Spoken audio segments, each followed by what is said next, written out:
progress. Hello, my name is George Dean here. Welcome to Politics on the Prairie. We have a great guest today, congressional candidate John Kitover. How are you doing today, John? George, I'm doing great. Headquarters going there. I do. I've got a lot of phones set up. I've got a lot of YouTubes going, Instagrams, X accounts, Clubhouse, phone. I saw that. I mean, that's how I got how you get on my radar was all social media. You're probably way better connected on the aspects of your opponent, LaHood. Why don't you tell us a little bit about yourself? Sure. I live in Chicago, 42 years old, and I'm a graduate of the Cell in Charleston, South Carolina, which is a military college. I was commissioned as a second lieutenant in the U.S. Army National Guard, served from 2002 to 2006. And then I've worked in digital marketing, media buying, advertising technology for about the past 20 years, 15 years, and I've worked in the government. What did you do there? I know you're an officer, so it's not It's Baby JD. Hey, Baby JD. I've been hearing about you, Baby JD. Charleston, South Carolina. And while I was there, 9/11. You're like depolarizing JD and bringing in Baby JD. I'm like, oh, just think about JD like a baby. He's a baby. So I started out as a PFC, then a specialist, then a sergeant in the infantry. And so I went to Fort Benning, Georgia, practiced war fighting for 4 months in the forests of Georgia. Graduated college, got commissioned in intelligence, and I worked in translations, interrogations. But, you know, the Army is Army work. That's digging trenches, fighting, and being in cities. I didn't deploy to Afghanistan or Iraq. I was all around the United States. And then I started working in digital communications. So I think from like a forensic accounting standpoint, let alone just AI and the queries that I have put into Grok. If you go to my X account, it's John Kitover, Illinois, that's IL. And I will retweet some of my best Grok queries trying to untangle congressional borrowing and spending, borrowing from the Federal Reserve, really looking at our ledger books, our balance statements, and saying, you know what, guys like Darren LaHood are kicking the can down the road over and over, 10 years now. So this is, you know, my background, but I'm really trying to stop the borrowing and the spending. I think it has to become a mantra with Republicans. I'm standing with Thomas Massie, Rand Paul, Ron Paul. I supported the Ron Paul campaign from California. I have a good picture with him. And I just believe that we are digging a hole. We have to stop digging this hole of debt and borrowing and spending from the Federal Reserve. We have to cut Medicare, Medicaid. We have to cut the NDAA. And I think we can preserve Social Security, but cutting the military-industrial complex and big pharma are the number 2 priorities of my campaign.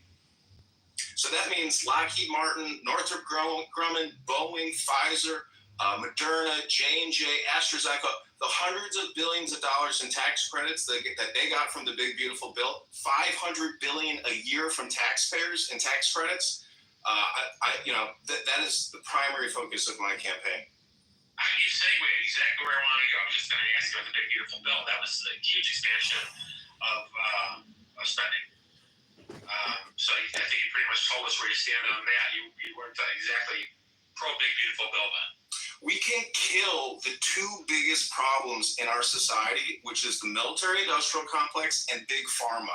We have to cut the Medicare and Medicaid by probably $1 billion to $2 billion a year, and the National Defense Authorization Act by about $200 to $400 billion a year. We'll be able to start paying down the debt. We can lower taxes, and we can stop funding big pharma, which is poisoning us, and the military-industrial complex, which is taxing us and, you know, doing military policing around the world. And Darren LaHood has kicked the can and funded this for 10 years. He's been a congressman in the 16th district, I think the connecting district before redistricting. But he is a can kicker. I'm going to crush his can, and I'm going to recycle it for the American people and for the people in the state of Illinois. Let's talk about vaccinations. I'm real clear on where you're in vaccinations as far as if it was just a COVID. I think actually the interview was pretty good. So this is in vaccine? College, what they call public speaking. And then you do a critical analysis afterwards. 2020 was the first $1 trillion tranche or omnibus bill that Darren LaHood voted for. And that is the start of it. That's when Pfizer was able to, print up 30 billion cocktails. A lot of these vaccines were manufactured in India because it was a patent and it was mass produced around the world. That's not variable medicine. That's giving one solution to everybody for a problem that Dr. Fauci and Bill Gates and the World Health Organization cooked up in Wuhan, China. So to just immediately go to the 72 vaccine schedule that young people have to take, we're living in a vaccine industrial complex. It's not a vaccine diet. This is not acute targeted medicine. This isn't variable. This morning on X, we read through MAHA and the February 18-page PDF that was put out by Secretary Kennedy and the NIH. And I think right now, Big Pharma and Kennedy are still colliding, and the gold standard in scientific research has yet to really been proven. I think we're still very much living in a big pharma, big medical industrial complex, which demands the money. And so again, cutting Medicare and Medicaid will choke big pharma, and I think it'll improve our health outcomes. I'm not a fan of all these vaccinations. It's out of control. Why does a 3-year-old need 72 injections? I mean, can you explain that, George? It's insane what we're living with. Well, I'm a nurse, so I can't kind of explain it. These are all diseases we're trying to keep that 3-year-old from having. My grandkids are getting vaccinated now. My children got vaccinated. We get no health problems from those vaccines. I can see why people are upset about on the COVID vaccine because it was, again, I said I was a nurse. One thing we were taught is always the patient's choice whether they take a medicine or they don't. They kind of got COVID jammed down their throat, so I can get that here or there. But I never really quite, and I go back to conservative a long way. I'm almost 60 now. I never ran for Congress. I was a city councilor though in Georgia. So I've been involved in Republican politics for a long time. I don't think anyone would say anything other than conservative. But the things like eliminating smallpox have gone a long way. We couldn't do that without those vaccines. The chicken pox. People live through that. I mean, my grandkids are getting, I believe my kids are getting the chicken pox one. I don't think it's hurting anyone to see them from scarring and later, protected from shingles a little bit later. Well, I would just say that I've seen documentation from the George Bush administration that suggests that Operation Warp Speed was long in the making. I think this is a pandemic, scamdemic, plandemic. I don't trust it. The lockdowns, the baby diaper masks, people are very angry still. And when you bring up COVID-19 vaccines and the lockdown, Darren LaHood told his constituents via X, if you don't take this injection, this pandemic will never end. You have to get vaccinated. Otherwise, you'll never be able to go back to work. That's the type of messaging he put out on his X account. You can search it. Just go to Darren LaHood's X account, type in vaccine, and see what he told everybody. He was doing propaganda messaging, pushing out big pharma talking points. That's not leadership. That's doing what your lobbyists, multi-million-dollar contributors tell you to do. And he's telling everybody on his X account, his Facebook account with 27,000 followers. So, in my opinion, he's pushing propaganda, and he voted for it. And he took out trillions of loans on your behalf to fund this. We're $37 trillion in debt. We have $100 trillion in unfunded debt liabilities. That's a total of $137 trillion. So everybody in this country owes over $100,000 right now to the federal government and the balance sheet. And Darren LaHood doesn't talk about it. All he talks about is how the big, beautiful bill is so beautiful. It's not beautiful. It's taxation by loading it on the back end. So in my opinion, he is not leading the people in his district, and he's a failure as a congressional representative in the 16th district. And in Illinois, he's just a can kicker. And I just want to reiterate, everyone has to chant the mantra, stop borrowing, stop spending. And that is good to hear Caitlin say, because we go back into what some people call the bipartisan combine, and everyone's just taxing and spending. There really has not been a responsible financial party for a very long time. And it's good to hear people coming up through the ranks and running for office saying, we got to stop this.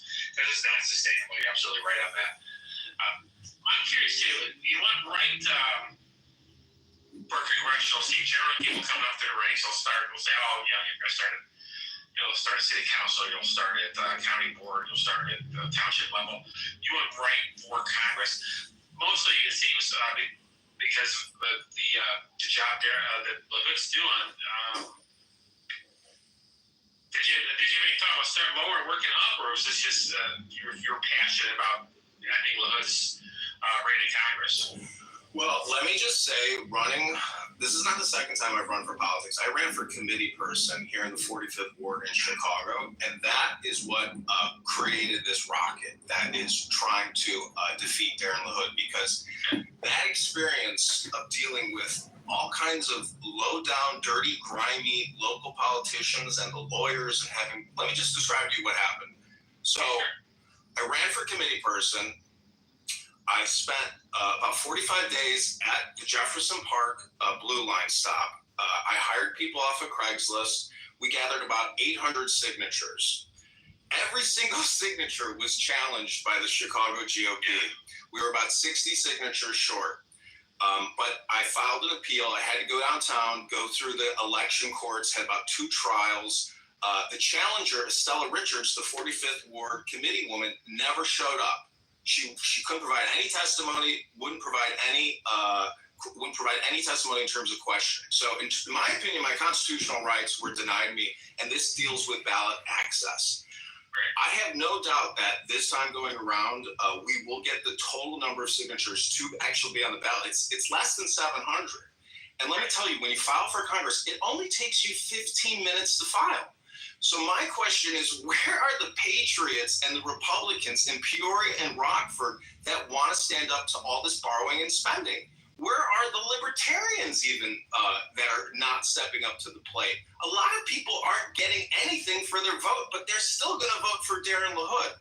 So, I mean, this is why I decided to run for Congress, because the issue is that important, that this is not just whether or not I win or get on the ballot. This is about creating communication to as many people as possible to recite the mantra: stop borrowing, stop spending. Every single year we're borrowing $2 trillion and only taking in $5 trillion. So this is, why I'm running and why we have to defeat Darren LaHood in Illinois 16. Well, it's just the old Illinois GOP manifest. It's not your turn yet, right?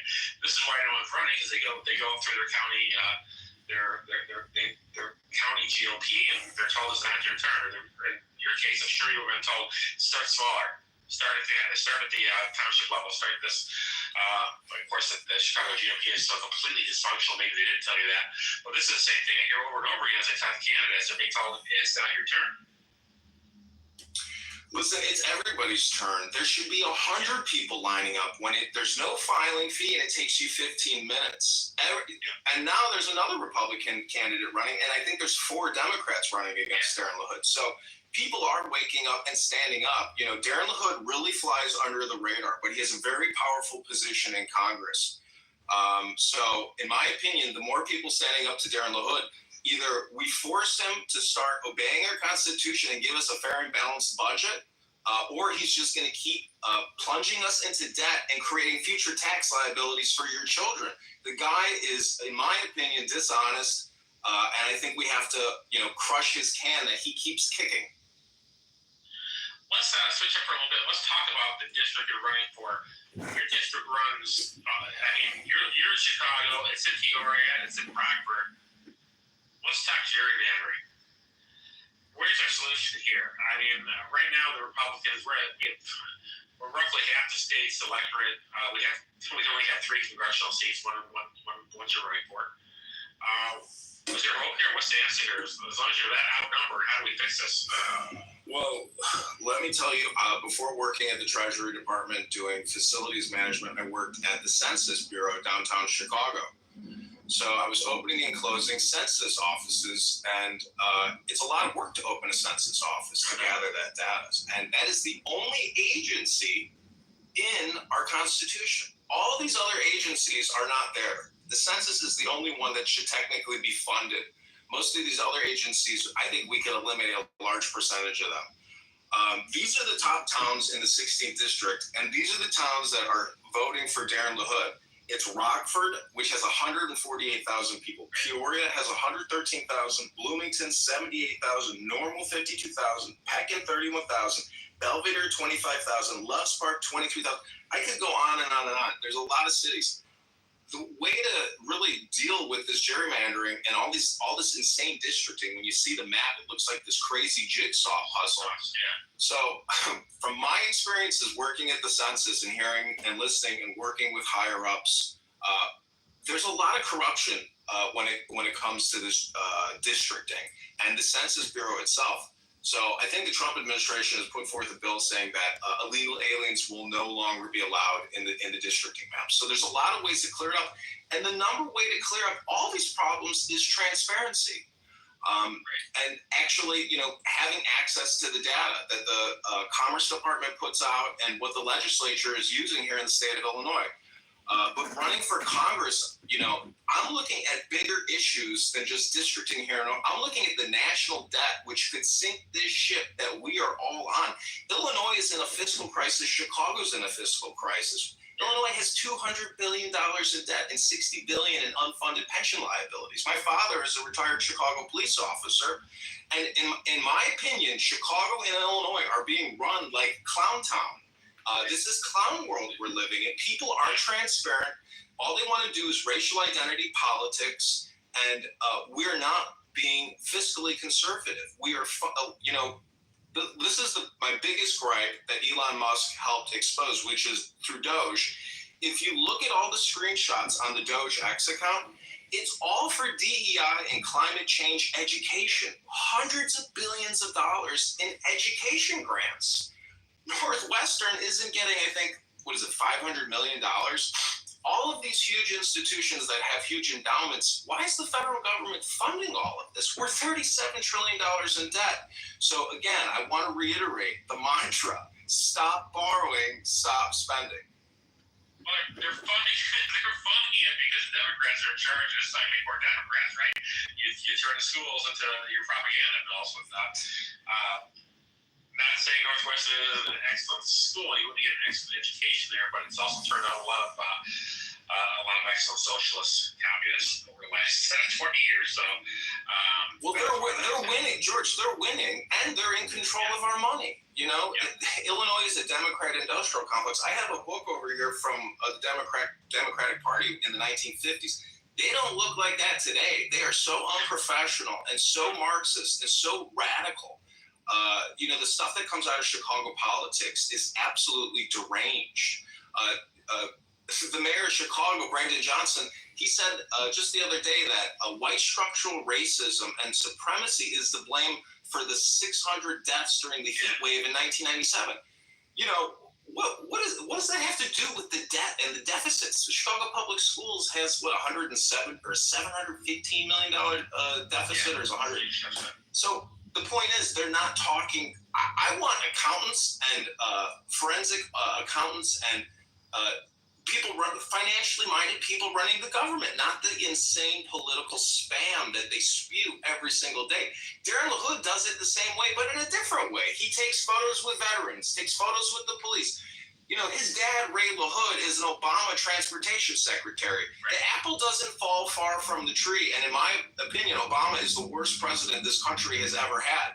So, there's other things about Ray LaHood that, people shouldn't forget. That he had $50,000 in cash that some Nigerian scammer gave him that the FBI investigated, and the FBI took Darren LaHood's laptop. So this is a very politically connected family, a very powerful family.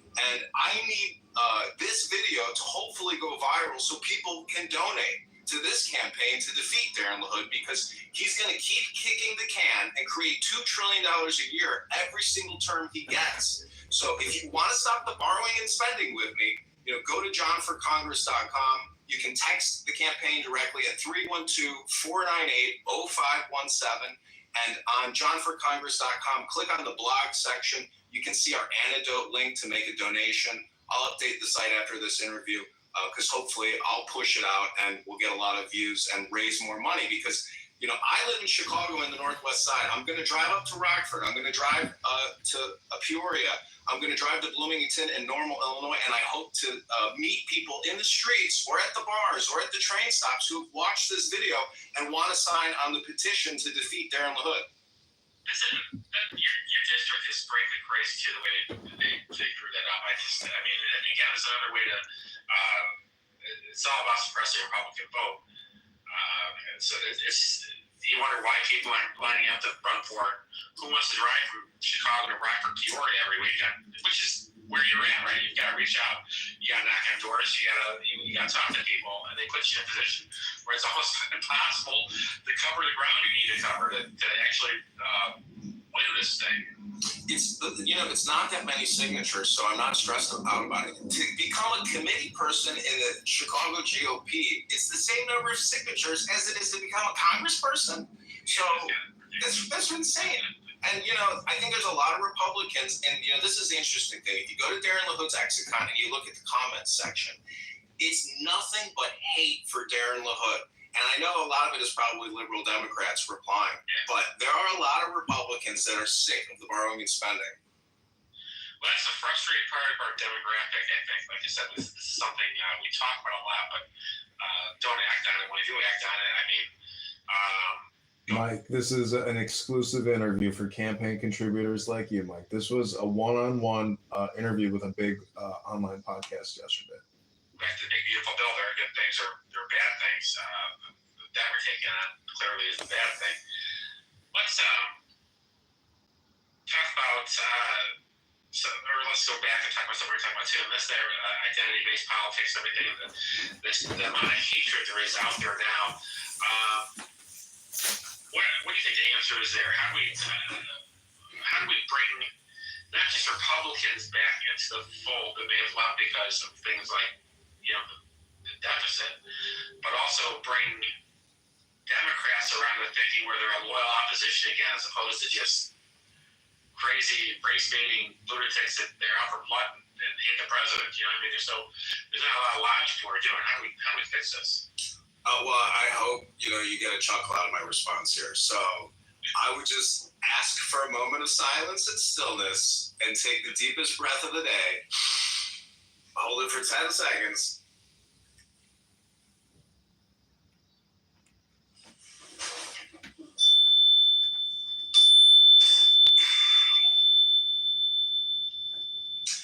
It's wisdom and education. So I think, I've spent a lot of time doing a lot of yoga, reading a lot of books, going to the gym.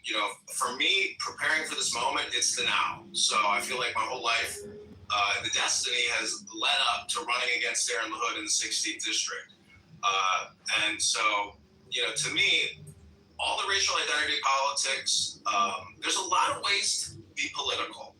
I would say that the national debt, is a way to be political. Vaccines are a way to be political. Abortion is a way to be political.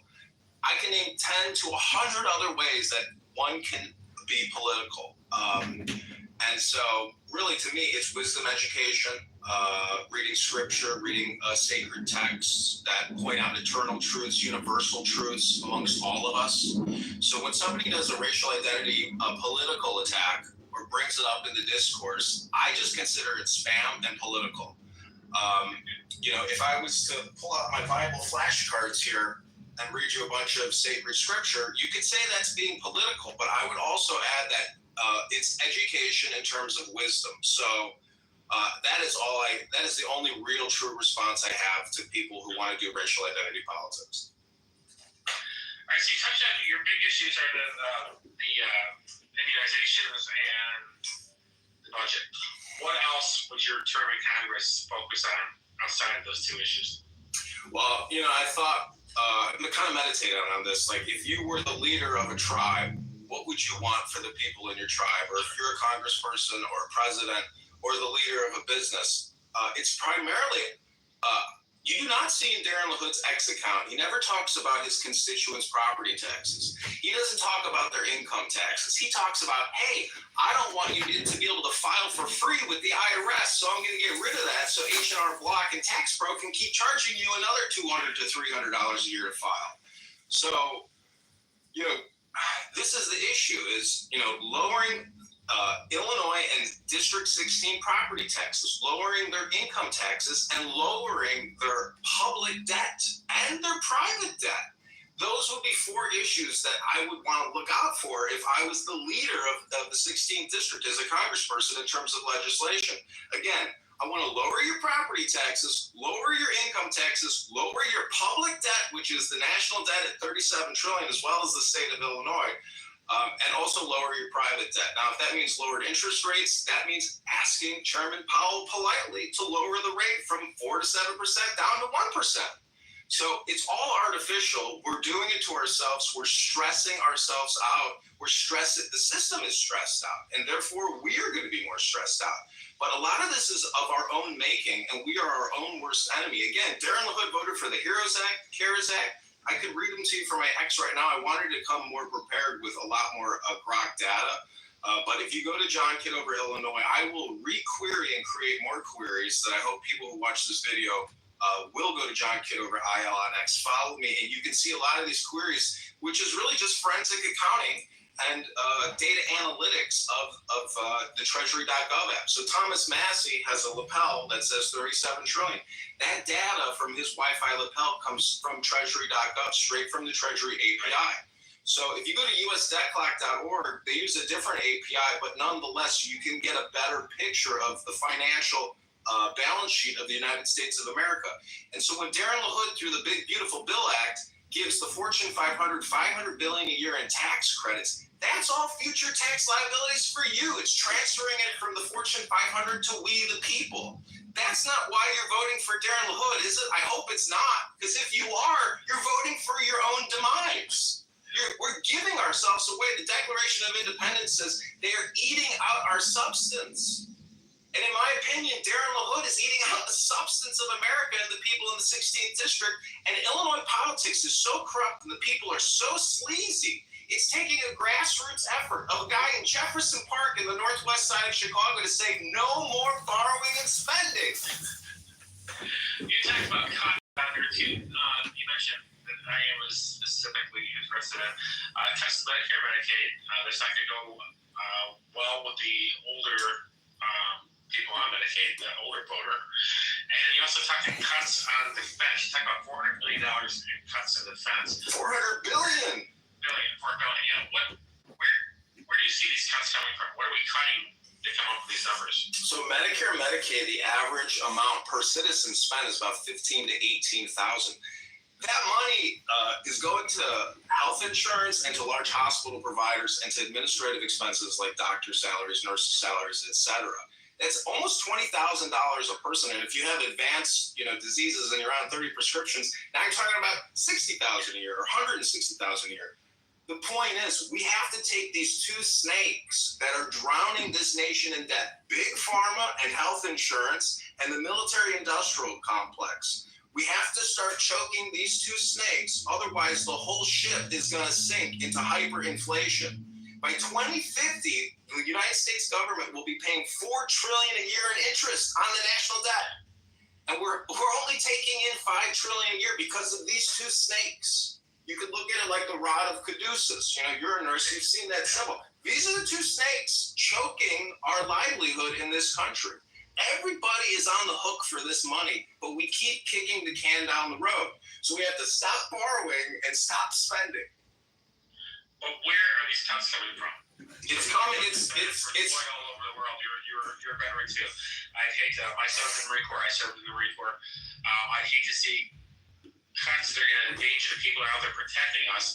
And like I said, as far as Medicare cuts go, you got an uphill battle on that one because half the people are going to vote for you aren't going to like that. So where are you cutting there? I just want to reiterate my economic philosophical position deals with transparency and shedding light on the problems. We have to set priorities. If we want to have a lethal fighting force that is capable of going anywhere in the world to destroy our enemy who may commit terror against us, we have to set priorities. And if that means decommissioning or not building the next generation of aircraft carriers or fighter jets, we have to remember priorities. And if that means, Fortune 500 corps aren't a lot of this is going to crush the stock market. You see, I don't want to take the oil out of the engine. I want to essentially optimize the oil that we're using. We have to optimize our spend.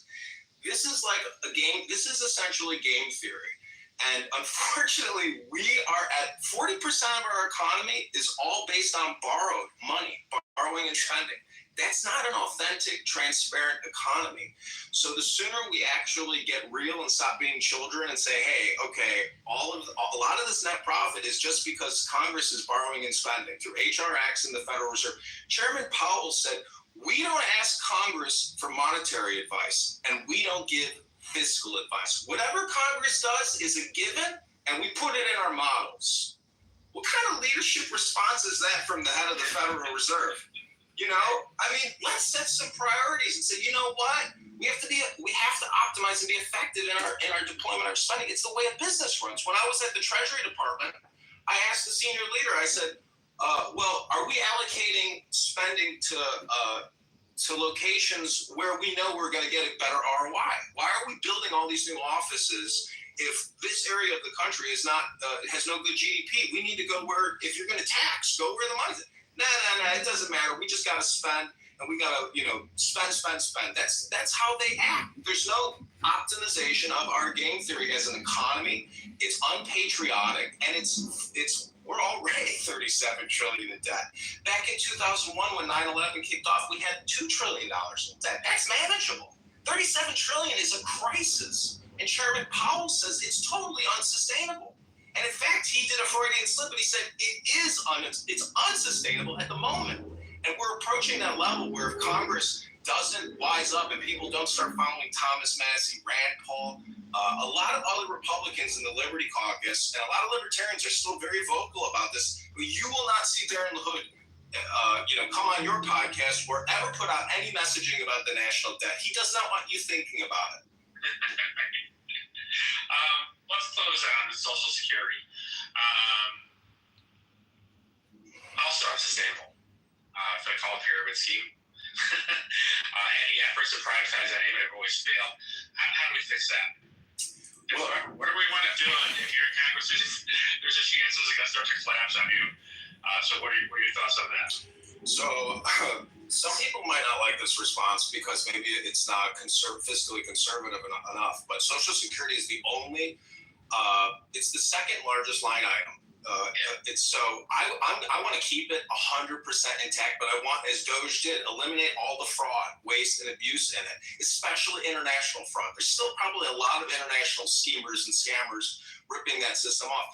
But again, if you look at the snake analogy of Medicare, Medicaid, the medical industrial complex, and the National Defense Authorization Act, and our military industrial complex, the middle pillar is really us. It is our Social Security. So let's actually just enhance the program. If we take away from big military and big pharma, we can increase payouts to Social Security recipients who, at this point, are 100% involved in a Ponzi scheme.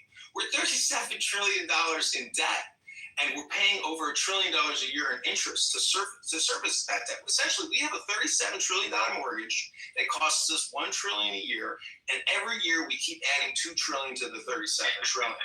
So again, we have to start making cuts, and we have to start paying down the debt. But I say preserve Social Security, because that Ponzi scheme, you paid into it. Plus, you got to pay income taxes on the money you already paid in. So you're double taxed, triple taxed. You're taxed from every degree of reality. And that is not the way America was set up to be. We need to maximize liberty, maximize our freedom, and be fiscally conservative. We've gone through a 25-year war and then a big pandemic scandemic. After periods of warfare, you practice austerity. So this isn't, a debt derangement syndrome rant. This is an American austerity syndrome that people need to start getting infected with, because if you're not part of the problem, you are literally plunging your children into forever debt. There's not going to be some debt jubilee. There's not going to be some meeting of the minds. This is a comprehensive financial system that doesn't forgive debt at the national levels. We owe this to China, Japan, the UK. We owe it to the Federal Reserve. So until people start repeating my mantra, stop borrowing. Stop spending. And vote for John Kitover in the 16th district. Do not let Darren LaHood kick this can down the road any further. Hold him accountable. Demand a town hall and let him know your feelings about the COVID-19 mass vaccination, about the national debt. Let him know how you really feel about how he's representing you, and if he actually has your best interest at heart, or he has him and his own family's best interest at heart. He's got over $10 million in his campaign checking account from Blue Cross Blue Shield, from Caterpillar, from Moderna, Pfizer, J&J, Comcast, Verizon, AT&T. Everybody has given to Darren LaHood. And the last thing I want to say is LaHood gave us the Broadband Act, which is a $65 billion giveaway to Comcast, AT&T, Verizon. I want to hear one person in the 16th district that has ever gotten high-speed internet that they didn't already have it before, and that Darren LaHood didn't just give you a pile of debt and taxes on the back end. I would say it's going to be hard for us to find that person. I think we were pretty okay on broadband by the time in this year, at least by the time that happened. All right, ladies and gentlemen, that was John Kitover, congressional candidate. I had a great time talking to him today. We'll have you back as you pass the primary. Good luck on your petitions. And what do you want to say on the way out? What's your elevator pitch to our watchers? Well, if you live in Rockford, if you live in Peoria, if you live in Bloomington, Normal, Pekin, Belvedere, Loves Park, Mackenzie Park, East Peoria, Morton, Washington, Dixon, Morris, Shanahan, Streeter, Pontiac, Roscoe, Harvard, Rochelle, South Beloit, or Rockton, go to johnforcongress.com, that's with a 4, or text the campaign at 312-498-0517. That's 312-498-0517. Or go to johnforcongress.com. I need your campaign contributions so I can get on the road, come to your town, shake your hand, get your signature on our petition, and we have to get 1,000 signatures within the next 2 weeks. And I hope that this video goes viral. I will push it out across all my platforms. And I'm also going to take our campaign contributions that we've raised, and I'm going to run this video as an advertisement in your town, in Rockford, in Peoria, through Google, YouTube. So if you want to donate and you want this message of liberty and fiscal conservatism and anti-mRNA spike proteins in you every single turn, that Bill Gates wants you to eat spike proteins, basically.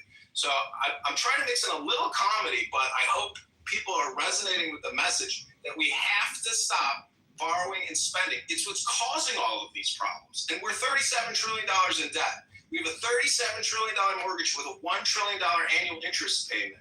You didn't sign up for that when you voted for Darren LaHood, and he's going to keep giving it to you. So I need your help. I need your support. Go to johnforcongress.com. Thanks, George. All right, thank you. All right, we'll cut it here. Send me all your social accounts. We'll put it in the show notes and everything so people can see it. And try to have this out. Today's what, Tuesday? Try to have it out by Friday. All right? Okay, God bless, George. I really appreciate it. And I'm so happy that, you're so well organized and helped me to create this message. God bless you, and I hope you have a great day. Thank you, you too. Like I said, you can just text me or email me back the social media. We'll put it on the show notes. Yeah, good luck to you. We'll check in again after petition season over. Hopefully, you're good. You got a lot of good areas to farm for petition signatures, though. So I think you're going to be fine. I agree. I think it'll be rich petition turnout this time. I thank you, George. All right, you take care. Okay, have a great day. Take care. Bye-bye. Bye. Recording stopped. All right. What'd you think, Mike? What'd you think? I think I did a pretty good job. I don't think I said anything that was inaccurate. No, I think it was good. I agree with everything you said, for sure. But no, I don't know if the figures were inaccurate or not, but you sounded you had good energy. You sounded passionate, which I always appreciate. You were interesting to listen to, like funny and charismatic.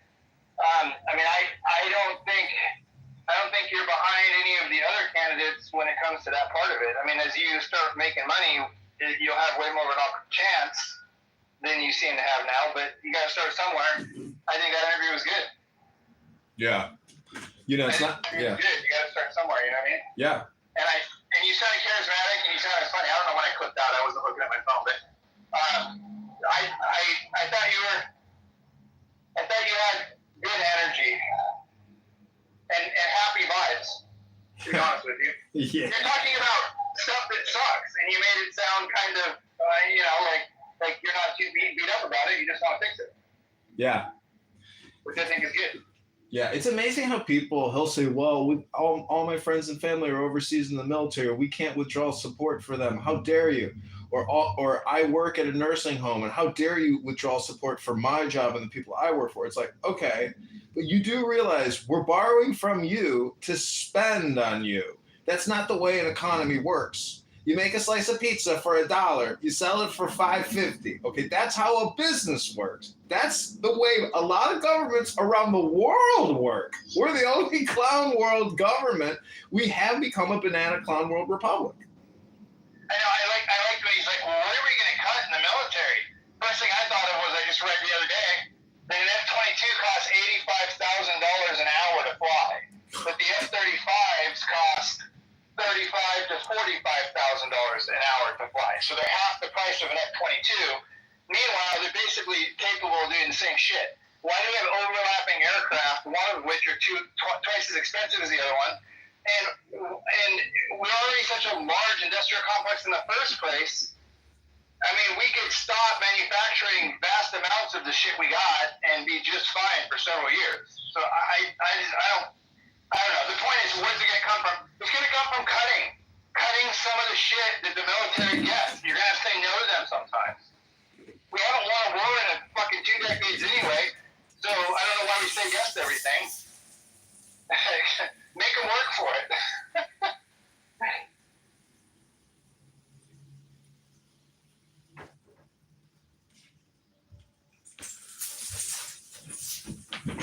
I mean, he said it says in the Marine Corps. You know as well as I do that the Marine Corps is the most cost-efficient military organization that this country has. Like, the Marine Corps does it the right way. They don't cost very much for what they bring value-wise. The Air Force, opposite. They're incredibly expensive for what they bring to the table. So why don't you cut the Air Force and distribute the fucking pilots to the other services? That's another idea. Well, I gotta say, our military is pretty cool, and I think even at $800 billion a year, the military will do just fine, continue being cool, and continue having the greatest weapons on Earth. I don't think cutting spending by 20% is too much to ask after 25 years at war. What do you think, Mike? 100%. I mean, it's a lot of money, dude. It's a lot of money. I love it when we say we can't afford universal health care. We can't afford college for everybody, but then we spend and go into debt for all this other shit at astronomical amounts. Like, you can spend, we have the ability to spend on whatever the fuck we think is important to spend on. And the reverse is also true. We have the ability to cut whatever the fuck we have the appetite to focus on.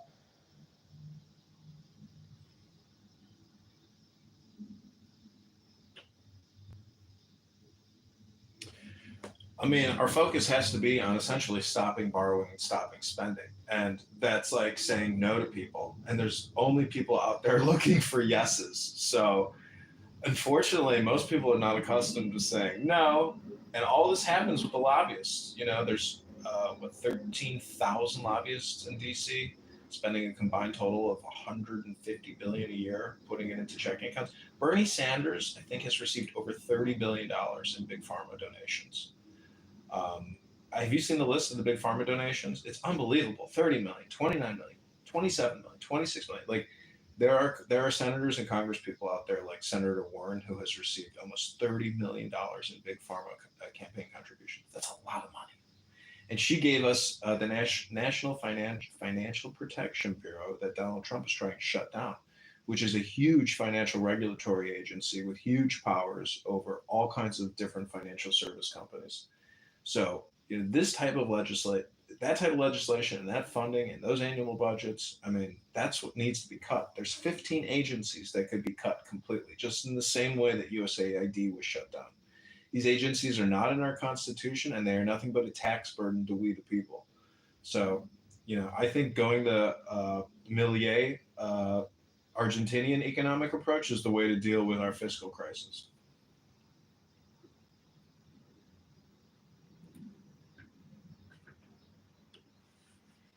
Cut.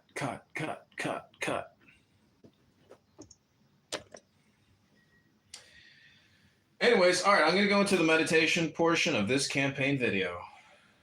I hope you enjoy. There's a lot of exclusive videos that I'd like to share from the past 12 days here on Clubhouse. It's all still private, though, because it auto goes to private. I'm not going to guess that. I'm not going to talk about anybody else or former speakers. You know, in the Muff, in Mojo's room, the rule is don't bring old drama from old rooms into this room. And that brings you into the now. So the now is all important. And I'm just wondering, why is Dr. Adams supporting Darren LaHood against the campaign to elect candidate Congressman Kitover? I don't want to talk about your campaign anymore. We're done with that. That's interesting. Can I say something? Please. Before this person leaves the room, Abby, I don't mean to call you out. I have tons of respect for Abby, but I want to issue an apology to Abby because I didn't get a chance to do this the other day at the month. There was a heated discussion going on, Abby and somebody else. I don't remember what they were talking about. Maybe it was Trump. I don't know. But they were very, very. I'm not going to guess that. I'm not going to talk about anybody else or former speakers. You know, in the Muff, in Mojo's room. Okay, so what I think we're going to do is I'm going to leave my campaign interview that you just listened to on repeat, and like that'll be, you know, my content for the rest of the day. I think I should just leave that interview and let it run.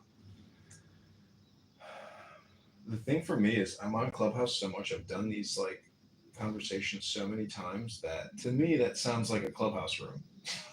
And I know I repeat myself a lot. So, you know, I feel like this is a good recording because it basically captures a lot of my opinions. What do you mean they're poor? Who cares about that? You know what?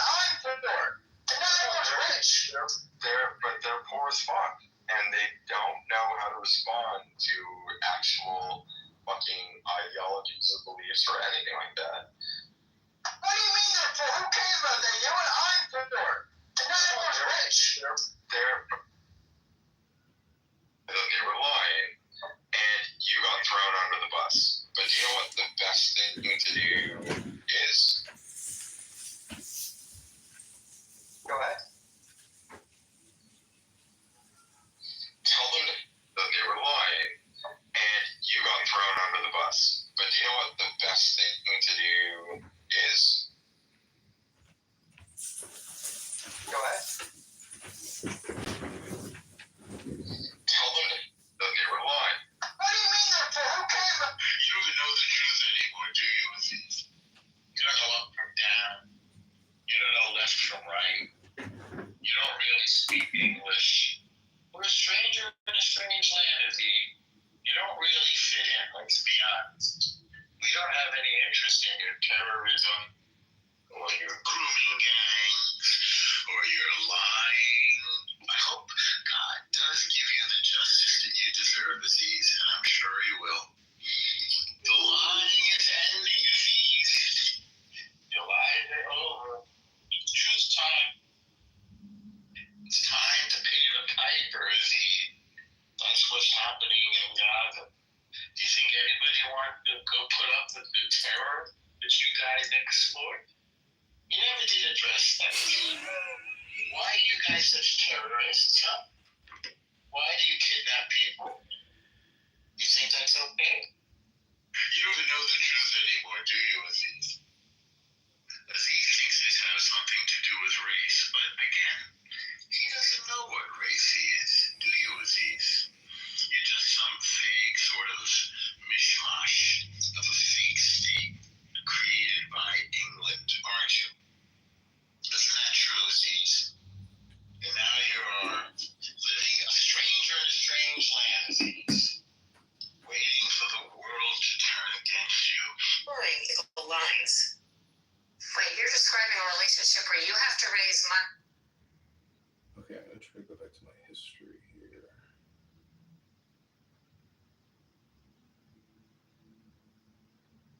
Because there's so much is at stake in politics, there's a lot of interest and money. Let's see.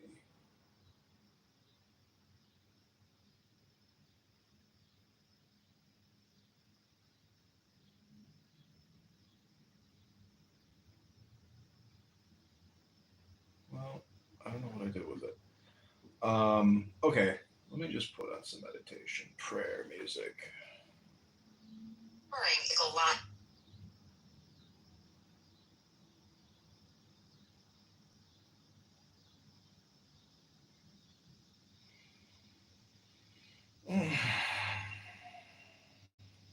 What else can you tell us about sound healing? Sound healing has become a global movement not just because it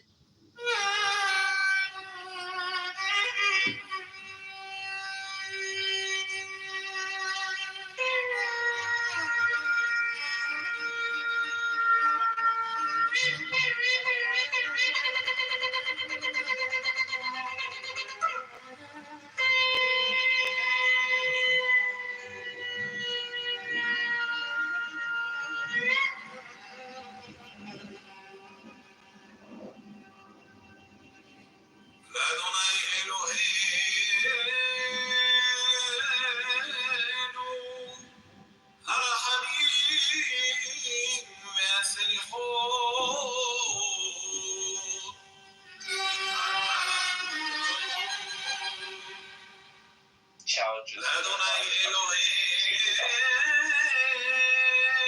Right.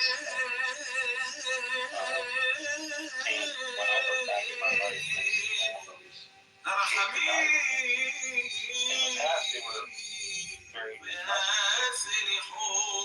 now I feel extremely grateful that they happened the way they happened because I was given a choice. I was given change or die, and I chose not to die. And some people never have to face that question, and you can tell by the stagnant water in their face. Their what is it called? Political information. It was, fácil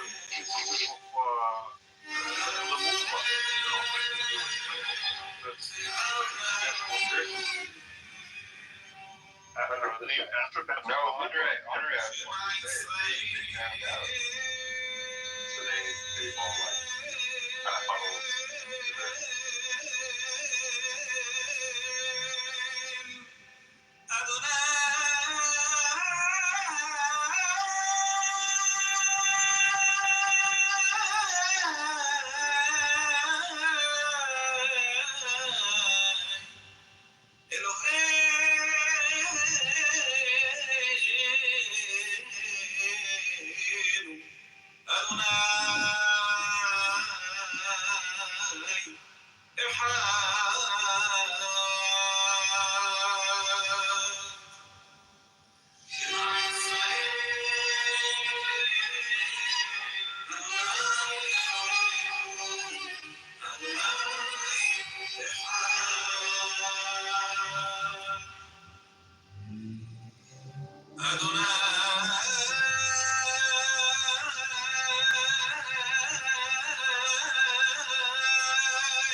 projecting side.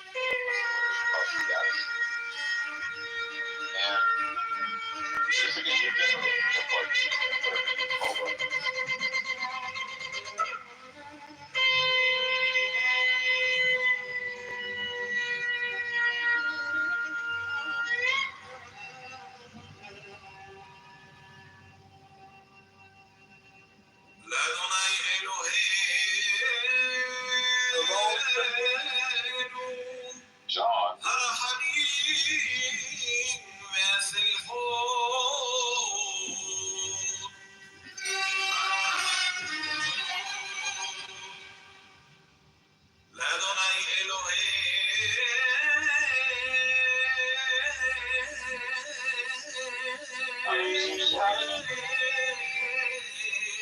John. John, please.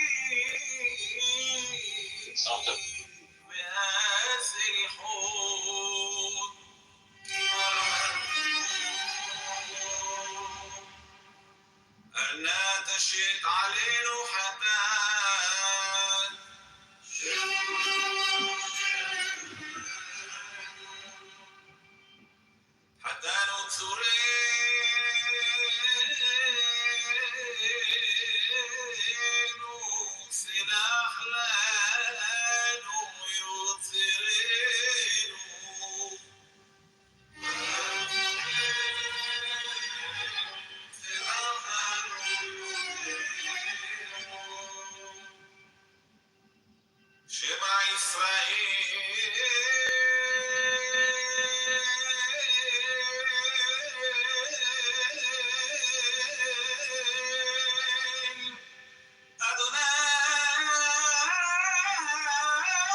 But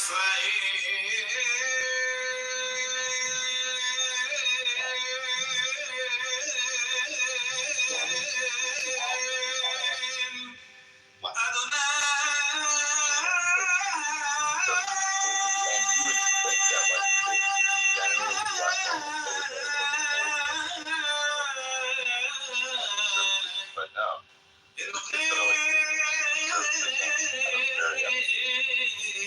yep. Anyway, it's been a pleasure to touch, I guess, as always. I'm going to jump off just for a little bit, but I'll be quick. Andre, and you put out content, and I'm sure you know, I recommend it. I really don't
Yeah, we're gonna listen to the shofar very soon, actually.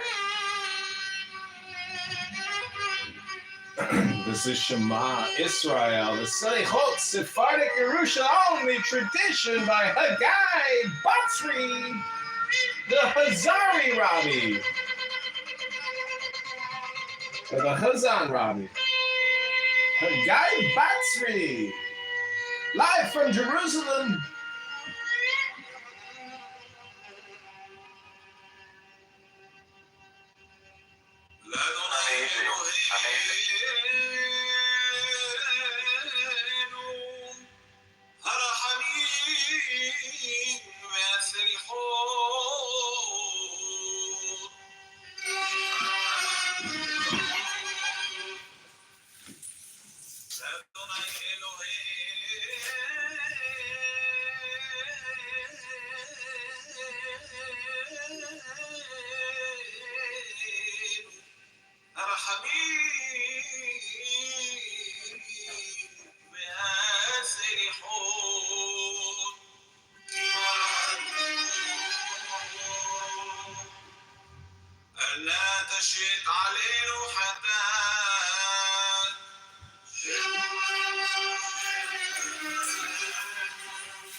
I just want to say, no matter how hard our little buttercup tries, she'll never beat this Shema.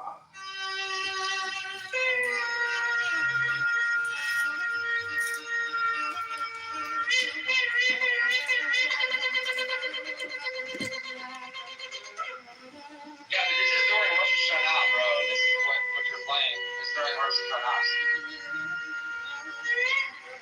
It's not like they do this every day or every day or every Shabbat. When you're hitting the shofar like this, Well, it says that this is a Sephardic tradition. Yerushalmi. yeah, I haven't heard the Shema like this, bro, at all. So I know. it sounds like it's Sephardic because the Sephardics do everything fucking differently. Yeah, they're playing some weird kind of violin instrument. I don't know what the instrument is that they're playing, but it sounds interesting.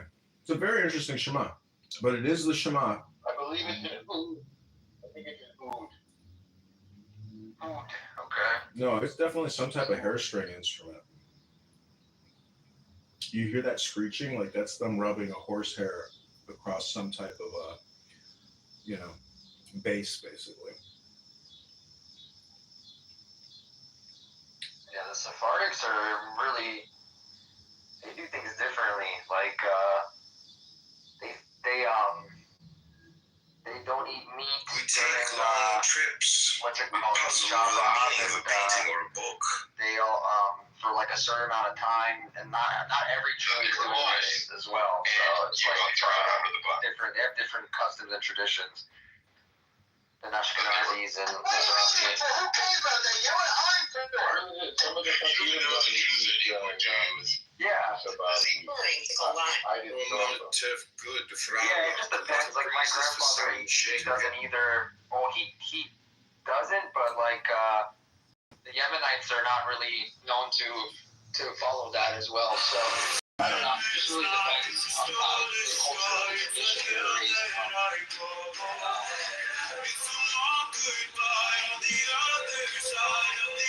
Maybe they pray also sounds a little bit different too. Some of the prayers they do. It feels like an It is beautiful. eternity since I had you here with me since I had to learn to be someone you don't know.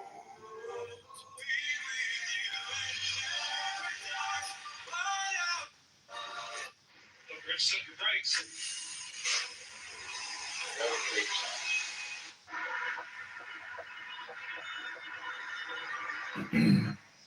It's kind of interesting to come into clubhouse rooms and just blast the Shema to people, because you're fulfilling the mitzvah that they're supposed to be doing. You know, we're definitely right now playing blowing the shofar before we go into battle.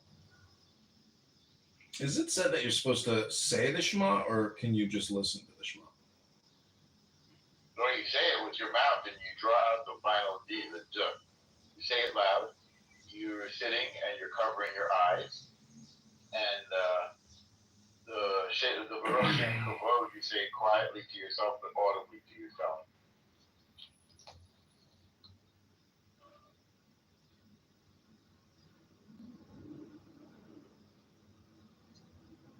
What do you think about the name Shema? It's a very feminine word.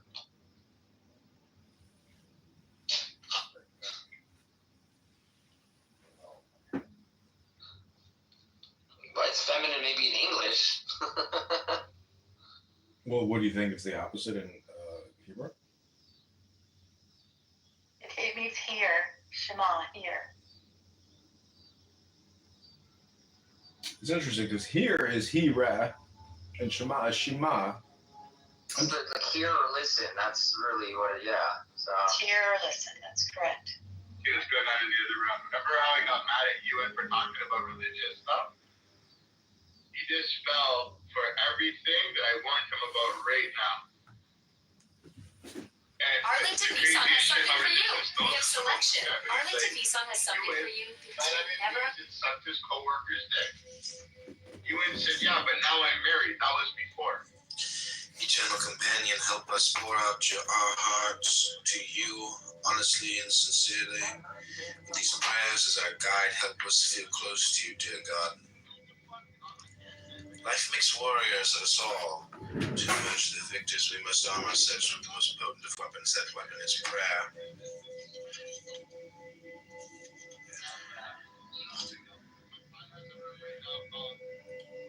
Actions, no place too far for us. Tell me this, is there some secluded spot in the vicinity where I can go to pray? Nachman asked. He had just arrived in Breslov, the town whose name the Breslov movement has borne ever since. I know of a place that would be most suitable, the Hasid replied, but it's quite far from here. Father, Rebbe exclaimed, what do you mean by far? Far from the mind or from the heart? Nachman later taught, when your heart yearns, distance is no obstacle. And praise my God, I work and I strive, never knowing if I will succeed. You and only you can give hope to my dreams. With your help I am spared wasted efforts. With your blessing all hardship I endure can bear fruit. You and only you are the key to success in all that I do. Courage to grow, Almighty God, source of all the energy of life. Without you, I am helpless. Give me the courage, the physical drive, the emotional energy, and the spiritual will to risk in order to grow, to welcome every challenge as my life unfolds. Full life. O life of the world, grant me a full life, a life which may be considered long because it has been filled with right living, and considered rich because it has been filled with holy acts. Making ends meet, source of all sustenance, sustain me nowadays, or even living simply, working only to acquire life's most basic necessities, demands so much. The black, help me see my way out of this monstrous tangle of debts. The inevitable outlay for my children's needs, those overwhelming expenses and bills, those inescapable medical expenditures, but most of all, dear God, help me keep my account with you in the black. Body and soul, Holy One, grant me the strength to cast off the spiritual sluggishness and indifference which encumber my body, that my body together with my soul soar ever closer to you. Teaching my being, dear God, teach me to embody those ideals I would want my children to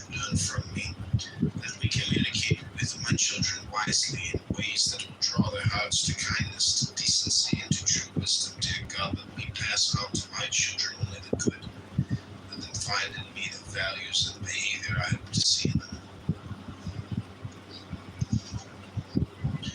Wholeness and well-being, God of wholeness, God of healing. Envelop us with wholeness and well-being. Heal us in body and soul. Let all the elements of our bodies work together in perfect symmetry and peaceful harmony. Remove every trace of illness, every hint of infirmity. Send healing, which you alone can bring. Sincerity, O you who are infinitely deep, yet also profoundly simple. Help me walk this simple path. Free me from any facade of sophistication, which will only hinder my endless quest to come closer to you. Help me live my life with faith, with sincerity, and with perfect simplicity. Giving, my God, help me become a giver. Help me give, go on giving. You've called on us to be charitable. Show me how. Show me how to give with a pure heart, with an open heart, with a heart filled with joy. Lead me to those who are truly deserving, for giving is so holy an act. Help me find the truly needy and help them find me. True nourishment, dear God, teach me to eat right and to eat for the right reasons. Keep me from eating the wrong foods and from eating more than I should. Let all that I eat nourish me, never weaken or harm me. Let the food I ingest create a perfect balance within me, in my body, mind, and soul. Gaining perspective. Dear God, I need your guidance. Bring perspective to my life. For the meaningless allures of this world control me. Let me see beyond the coarse requirements of my daily subsistence. Let me bask in that which is truly precious, in the beauty of my relationship with you, dear God. Working to live, though I have no choice but to work to support myself and those who depend on me. Let my job never dominate my life and psyche. Let me never be so caught up in the pursuit of my livelihood that I stoop to dishonesty in order to get ahead. Let me make no transaction without recognizing that any measure of success I might find, I can come only from you. Oh God, see my pain, see the constant tension and anxiety with which I must function, with which I don't function. Touch my life with your love and your strength. With your wisdom I have more than I can bear alone. Troubles, kind, loving, mighty God, stretch out your hand to strengthen me. Lift me up from my abyss, right my wrongs, turn my every failure into success. Look upon all my troubles and say enough. Priorities of God, help me fix within my mind the enduring truths of life. Let my every action be directed towards life's ultimate goals. For how can I face you, my Creator, without having invested all my days in preparation for that moment when I will meet you? How can I face you, source of my life, so long as I remain naked and barren, mired in the fantasies that form the substance of life's illusions? Living to the fullest, dear God, as I age, as hours turn to days, days to weeks, and weeks to months, and months to years. Let none of my time be wasted or lost. Let me use my life to the fullest to become the person I am meant to be. And thanks, dear God, all the good I can do in this world will never match all the good you've done for me. All my acts of kindness will never equal all the kindness you've shown me. Even all the gratitude I can muster will never suffice to express my appreciation and thanks to you, my God. Words, Reb Nachman's mantra. I want to pray to tell God everything I'm going through and to ask for help. Chassid explained to Reb Nachman. When I'm finally alone and try to pray, the words don't come. Then Rebbe assured him, even just calling out to God, Ribbono Shel Olam, again and again is extremely beneficial. Once when informed that someone was able to recite 1,000 pages of Talmud, Reb Noah's son responded, yes, that is impressive. Yet there are those of the Rebbe's followers who can repeat the phrase Ribbono Shel Olam 1,000 times. And praise, Master of the universe, you listen to the anguished cries and desperate walls of every one of your beloved children. You hear my incoherent cries. You comprehend my jumbled words. I try my best to reach you with my inadequate prayers. I call out to you and you understand. Prayer, God of life, help me pray with all the force I can muster. If only I could invest all my energy into each word, even into every letter of my prayers. I know that it would give me renewed strength, renewed spirit. Prayer to the Almighty is my life. says the psalmist. Please help me pray. Crying out to God, oh, how I want to cry out to you, God of strength, to cry undistracted, and with a pure heart help me pray with all my strength to raise my voice in resounding supplication until my own prayers strike my mind like thunderclaps and refine the innermost recesses of my heart.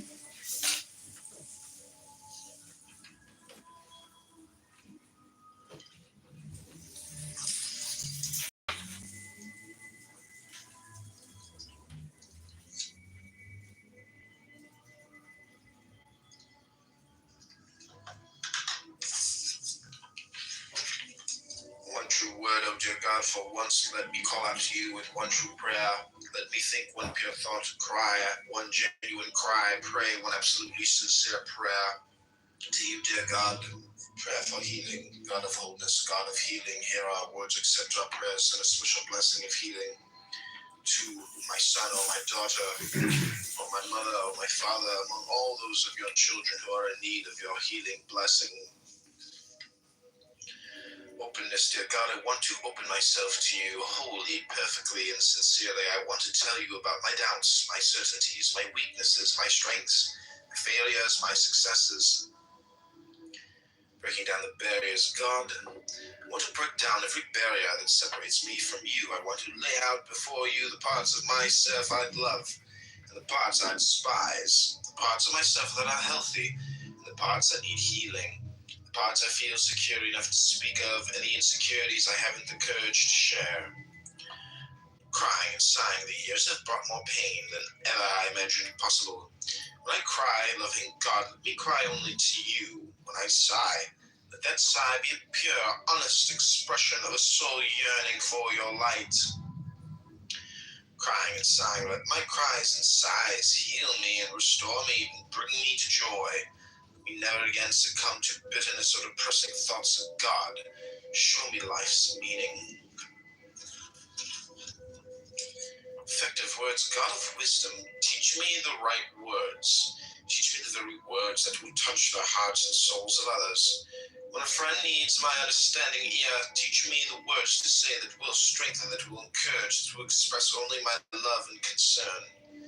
Effective silence, God of wisdom, teach me to relate to others with words they need to hear, with words that will never misguide. Teach me, dear God, that often the most effective words are no words at all. Teach me how and when to communicate with that most potent gift of silence.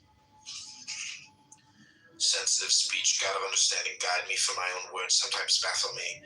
When I relate to those around me insensitively, when I hurt, embarrass, or insult them, when I speak with a callousness that causes pain, when I lose myself in my own ego, God, pull me back to reality. Help others understand that I too am in pain, and let them be forgiving.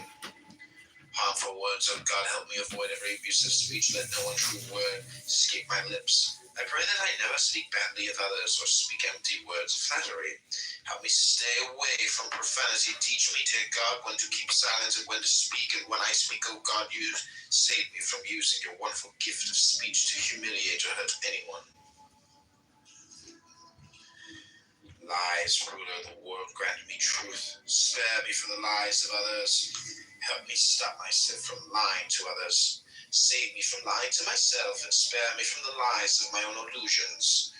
God, never let me live a lie, even for only a moment. Holy sounds, oh God, your creation resonates with holy sounds. Let me hear them all. Let them penetrate my heart and rouse my senses. The jangle of a charity box, the voice of a faithful teacher, even the intonation of my own sigh when I cry out to you. All these sounds are holy. Oh God, let my heart hear them and all be uplifted.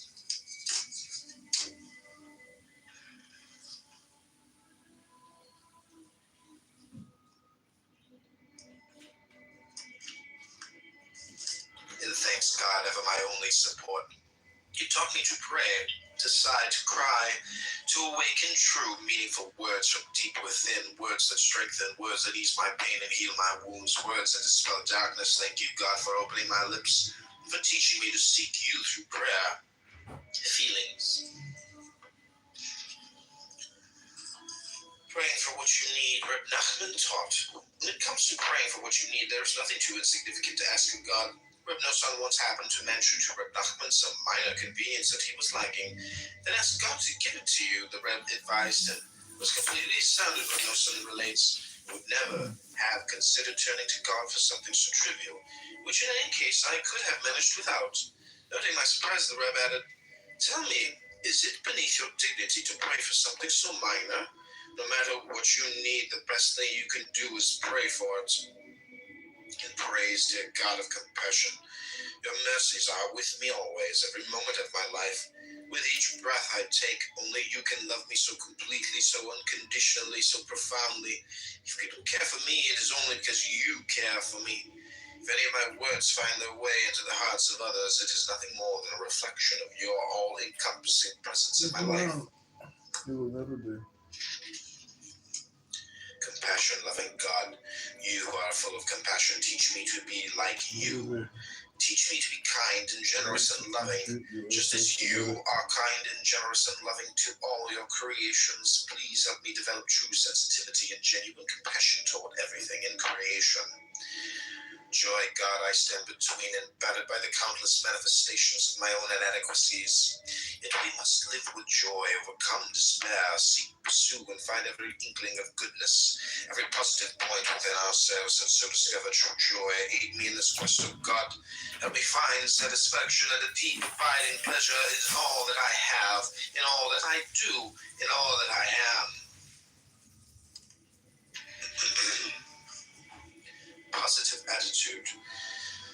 Merciful God, let me experience your mercy.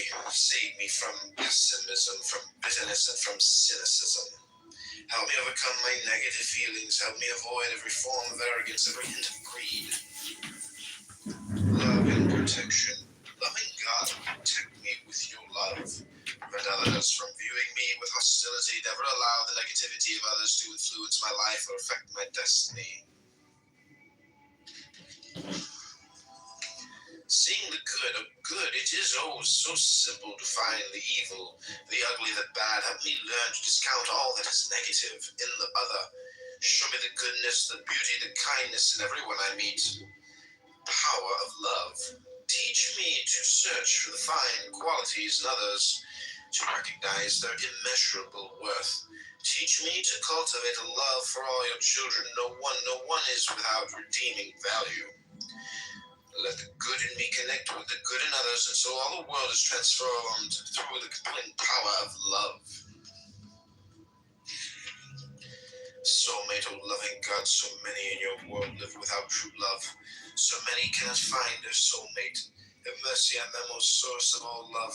That every lonely and incomplete soul know the wholeness of being that comes when one finds one's true love.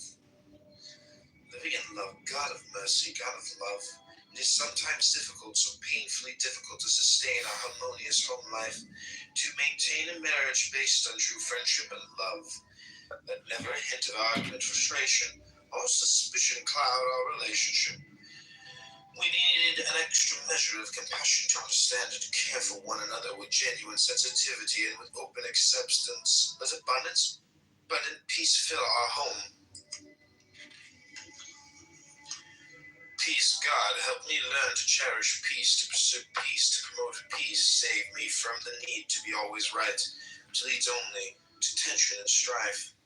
Oneness, God, help me forge a oneness between myself and others, between myself and my spouse, between myself and my children. Help me forge a oneness of the many selves within me. Help me become one with you.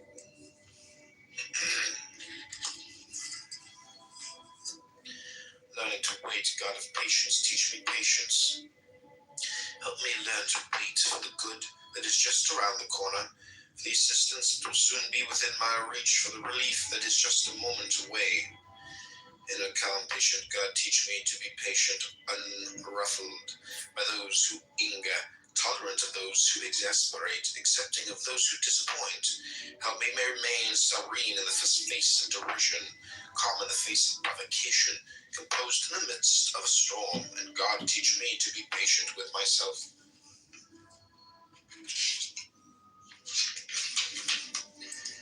Forgiving, God, you alone know how urgently I need to learn to forgive. Help me me douse all the anger that burns within me. Free me of resentment against those who have wronged me. Help me abandon all the animosity, all the hostility that clogs my heart. Help me turn my anger into love, and my enmity into compassion. God, I never want to become angry. Protect me from my own passions. Don't let me lose myself to small-mindedness, resentment of others. Guard me from turning my temper against anything or anyone, even and especially against myself. A peaceful disposition, teach me, O God, to seek only peace. Save me from every form of argument, controversy, and quarrel. Liberate me from every type of misunderstanding and strife. Where there is no peace, there can be no joy, there can be no love, there can be no true presence of mind. Dear God, let me be mine to share. Contentment, dear God, save me from wanting what is not mine. Protect me from my own jealousy, from desiring the money or the possessions, the position or the honor that belong to another. Let me trust in you enough to believe that what is meant to be mine will come to me. Let me trust in you enough to be satisfied with all that I have today.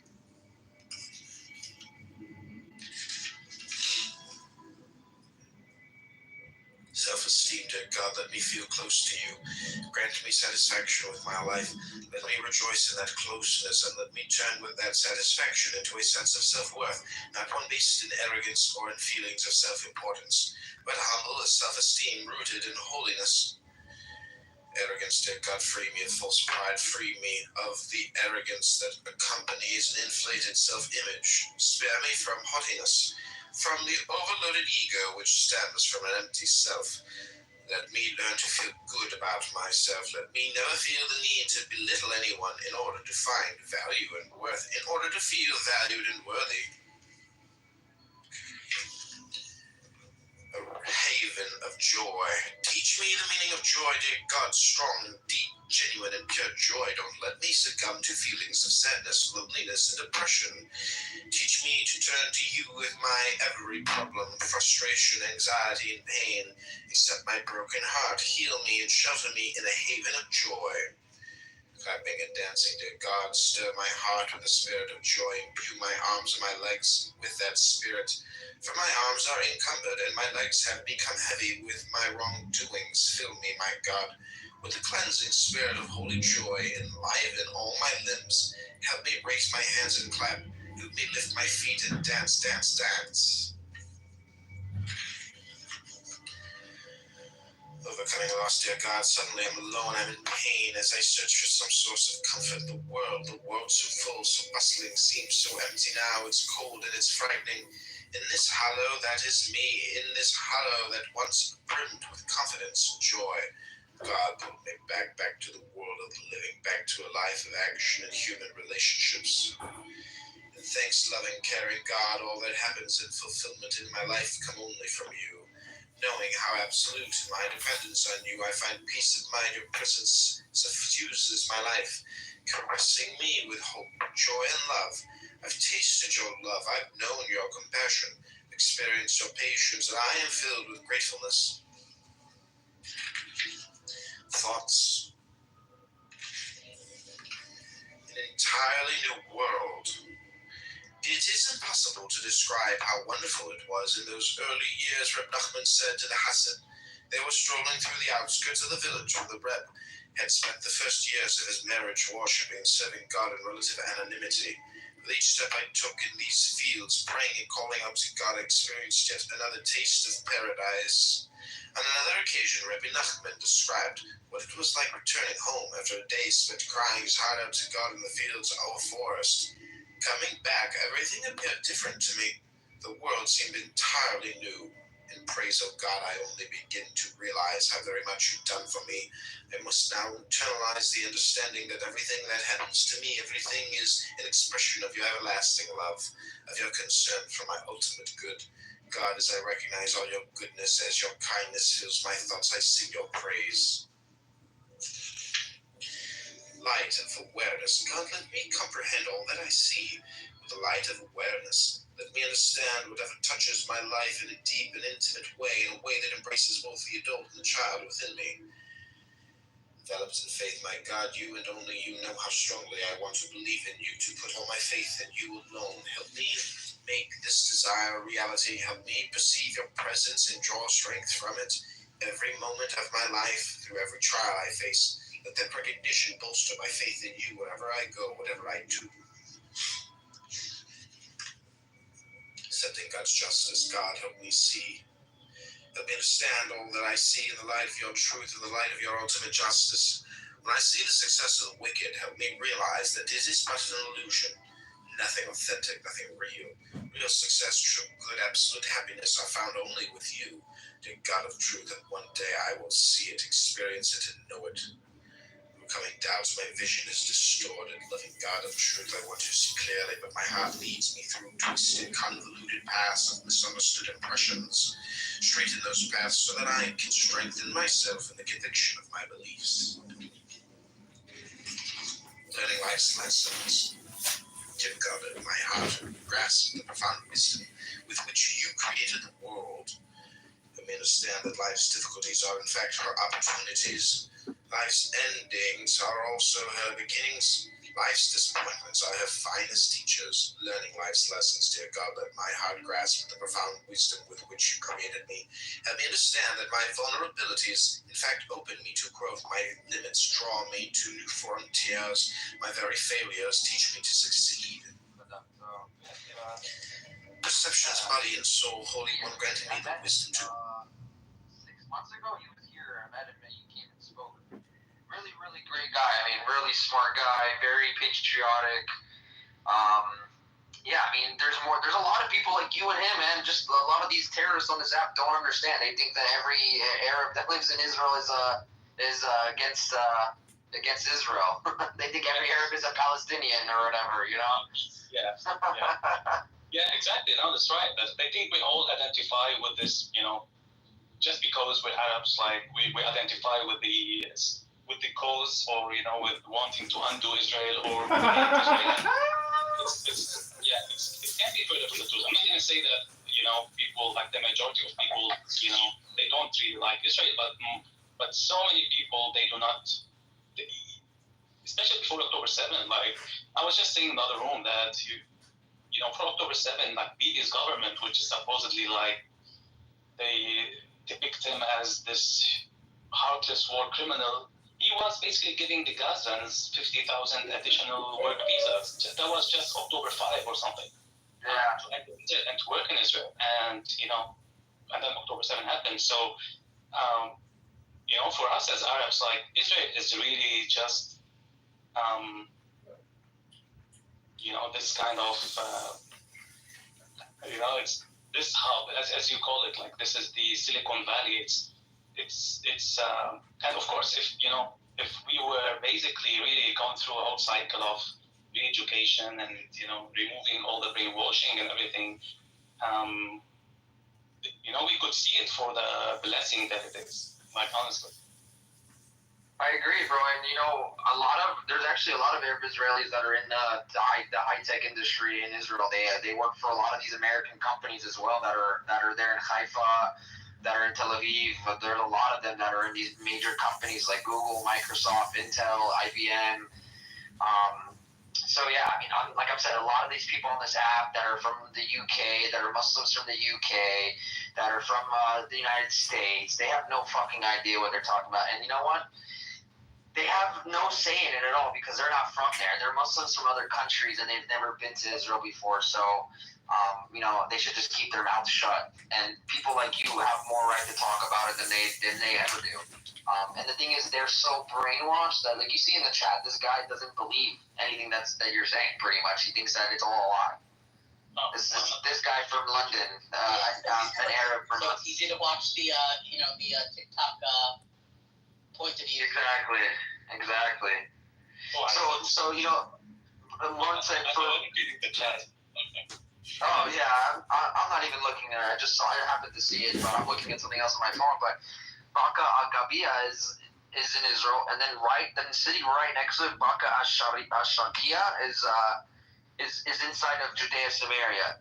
It's like the line is divided right there. So you see, it's two Arab villages. One is actually inside of Israel, and the other one's in Judea and Samaria. And you can see the difference actually. Like when you look on the map, you see how populated, how many houses are in Baqa al-Gharbiya, and then you see that there's nothing. There's barely anything in Baqa al-Shakia, if I'm saying it correctly. But yeah, so yeah, and then I also have a lot of good friends that are Druze that are living in the north of Israel. I've been to Horfish before as well. Very awesome place. Like got great food there, and they're all very loving. They're very accepting. No one cares, man. It's like everyone just wants to live their life and make money and take care of their families, bro. Like that's what it comes down to at the end of the day. So.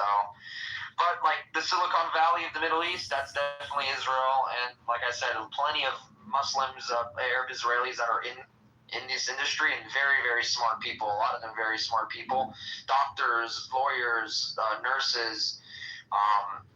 So yeah, I mean, I think there's a whole hospital in Haifa that's pretty much all Arab doctors and Arab nurses.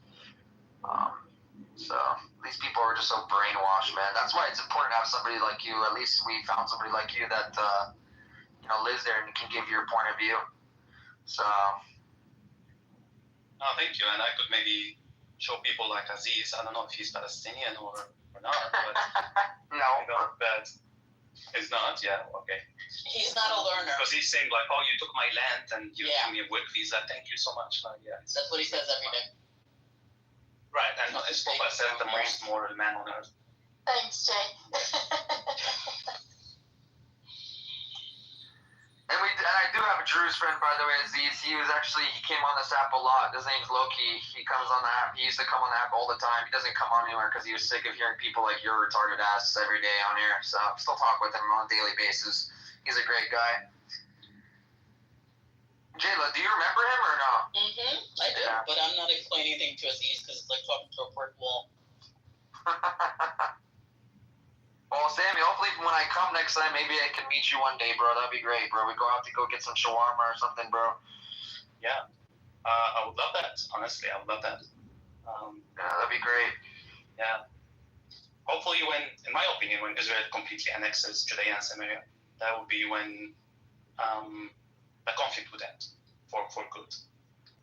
Man, I hope so. That would be great. But with the pressure from the rest of the world, I can't see that happening anytime soon, man. Unfortunately. So we'll see what happens, man. El Normo, Jay, welcome back. Hello. Norm, you with us?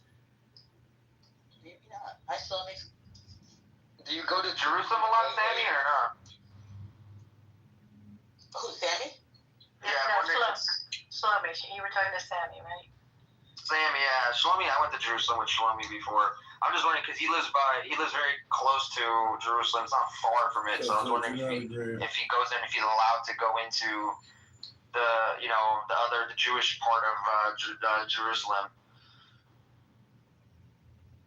You can't get in. You can only stay in East Jerusalem, right, Sammy? Yeah, right. Exactly. Yeah, I've been to East Jerusalem a few times, but it keeps getting harder, of course. Which ID you have, Sammy? He has green ID, bro. Green one. Yeah, he lives next to Ramallah. Don't have tasrikh? Yeah. You have or not? No, I don't have, but I need one. Like I want to come, but I don't have one. So apply for one. If you can, you will get one. Yeah, I can. I mean, if I have to or if I need to, but I try not to, just to go around a lot, especially in this atmosphere. So yeah.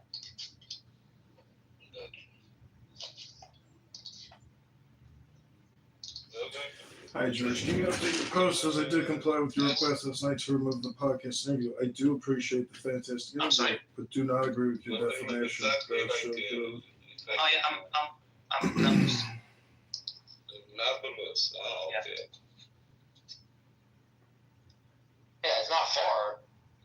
It's far from Ramallah. It's almost 40 Ah, from Ramallah. Yeah, I thought he was in Ramallah. He's in Nablus. Yeah, you're right. It is far from Jerusalem. Never mind. Sorry about that. I thought you said Ramallah earlier, but No, I said I could live in Ramallah, like if that's maybe the nicest place. But yeah, from Nablus. Yeah, in Ramallah there is nice new neighborhoods, Yes. new buildings. Yeah, I was just telling Harry about the amount of fancy homes and cars and everything that you see in Ramallah, and even in all the other towns and all the Arab towns, you see all these fancy places, and people really assume, when I say, for example, I'm from the West Bank or Palestine, they assume that I basically struggle, to have drinking water, or they assume that Israelis, just like run my house and I have to, take excuse to just get out of my bedroom. Like, do not understand how, and especially like don't understand that really before the whole Intifada, the Judea and Samaria was literally a part of Israel in the sense that everyone has free access to move anywhere he wants. One state solution.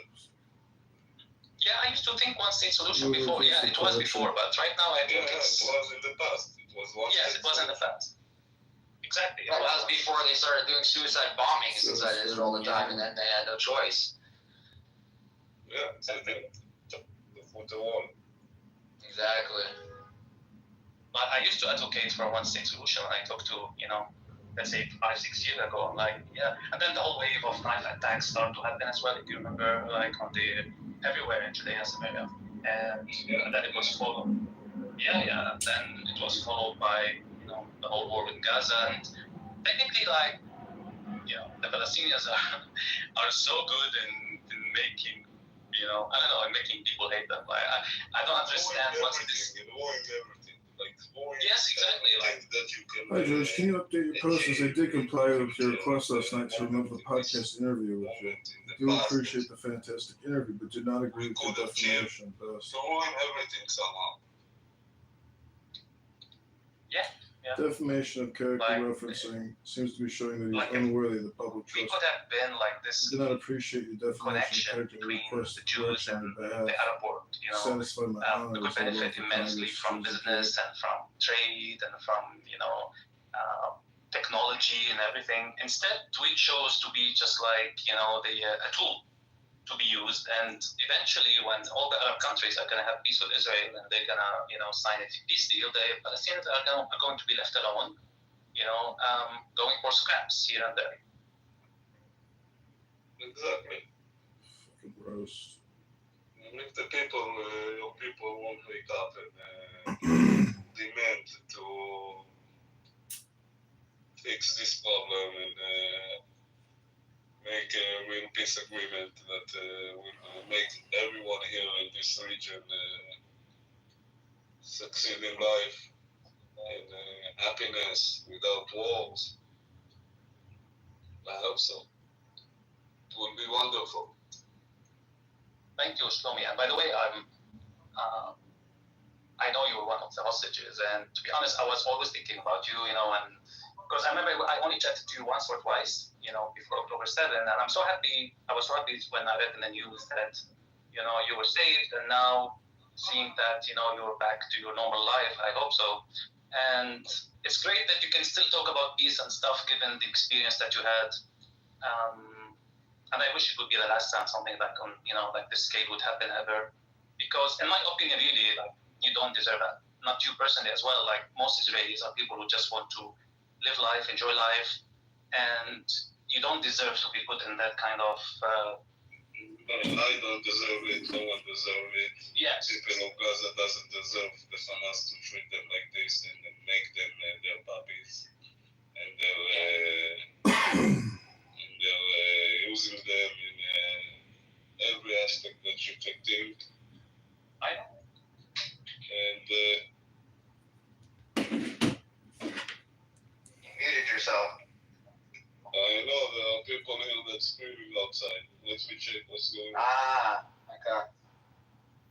Make sure everything's okay.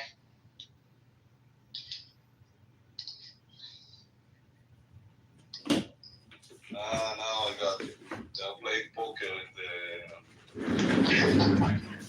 That's good. outside in the patio, so someone won a lot of money for it. But yeah, and still no one deserves it. Not even the people in Gaza that have been indoctrinated to what they are. And I hope that they will fall and people will change their set of mind, and we can do this with peace. Because really, even what I've been after what I've been through, and all the people around us still going through, I know that I'm sure that from our side we still want peace and end with this conflict once and for all. I can sign on it that even after everything that happened, we can still go walk on it. But again, the other side needs to change their set of mind, needs to agree for certain things. First of all, to acknowledge us that we are here and not say from river to the sea. And from there, we can only achieve more good things, I think. But it's on your side, Sammy. The ball is in your court, as we say. I wish it wasn't my court, like personally. But I totally understand you. Like, it's not you personally, but yes, I understand. Yes, I got you, of course. I wish it wasn't. And because like, stupidity really annoys me, angers me, and seeing how, the Palestinians as people and as leadership, like, they continue to take the wrong decisions since the 30s and 20s and the 40s and the 50s and 60s and 70s and up to 2025, and like I don't know, when are you going to just realize that there's no point in doing what you're doing, and it's congratulations, like the whole city of Gaza, the whole strip of Gaza is now inhabitable thanks to your stupidity, thanks to their stupidity. So what more do you want? Like, didn't you just decide that this is where you say, oh well, maybe the route that we're taking, the trajectory that we took all these years is not working, let's try something else. So I wish the ball was in my court, so I could just tell them, like, wake up, It's amazing that still those people that now live in tents, the house is gone, and it's like, let's say 50% of Gaza, 60%, I don't know exactly. Still, they are not rising up and telling Hamas to release the hostages. What you do to us? Like, you're not hearing. It's amazing me. Like, every day, no one like is marching and shouting, like really marching.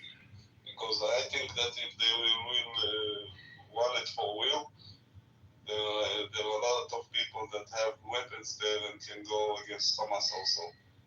But we don't see it, so probably they are still in this set of mind that they want to conquer us and delete us. So what can I tell you, Sammy?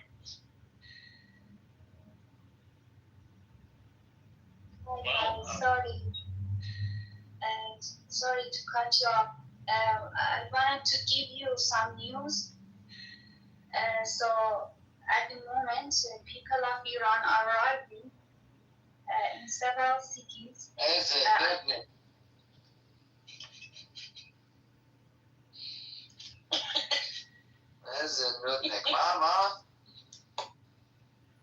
Go. The people of Iran, what? I was saying the people of Iran are rising. They are protesting in several cities.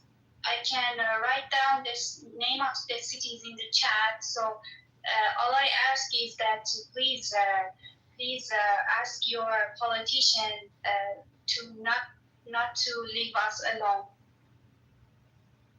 and ask them to support Iranians because they are rising in several cities at the moment.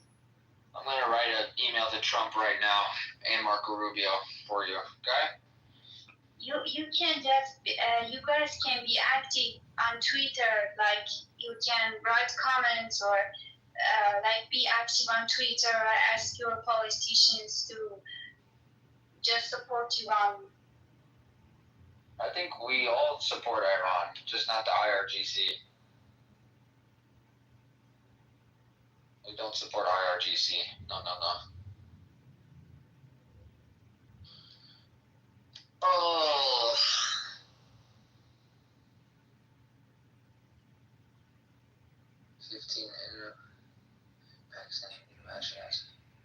Is he even in the room anymore? I don't think he's in the room anymore. As a Nudnik, my god, this shit. My every fucking two hours.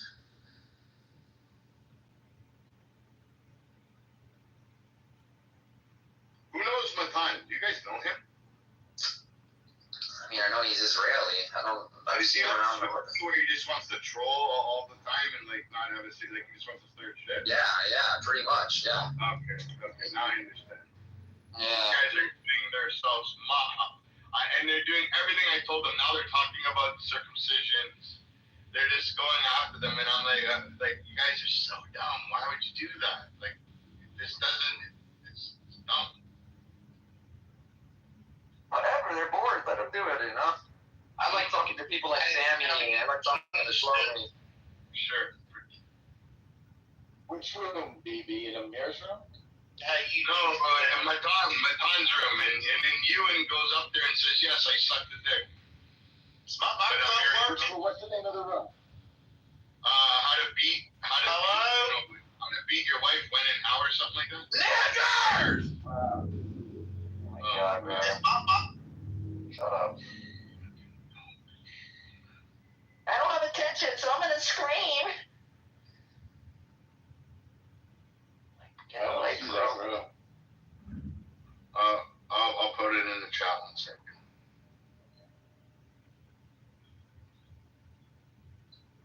When and how to beat your wife. Okay, 1 second. Yeah, the triggered title to trigger them. What it is.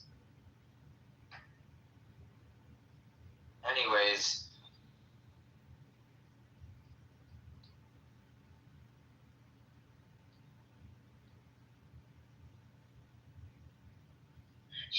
She's a mod. Like they're doing more harm to Jews than they should be. Like that's the problem. Who's a mod? You know, Buttercup. You and he's in our room now. He doesn't understand. He keeps saying, I think you're making a big mistake, baby. Are you a mod there? No, I believe if I was a mod there, that room would be crushed.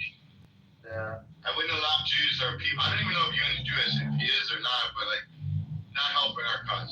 Very problematic guy. I know you can hear me. Oh, really? How problematic am I? Because I told you exactly the talking tracks that they'll use against you, and you told me I was wrong. First thing you said was the Talmud, the 3-year-old. I was right. Now they're talking about the circumcisions. You put yourself in a very vulnerable decision when you want to attack people's religion. You don't understand. You need to. BB, I used statistics. I didn't use. I don't care what you use. You're still attacking their religion and they're brainwashed, so you're not going to win that argument. You think you're going to win. You're never going to win it. Worse, you told them that you sucked the nether. I never said that. Wait. I didn't even say that to them. Okay? They're the ones that are just going after that. No, fuck off with that. And it doesn't even fucking matter. It doesn't even matter. Shit alike. No, you're the one that's fucking making a big deal about it. You were the one that was fucking screaming in the room about it. I don't give a fuck about it.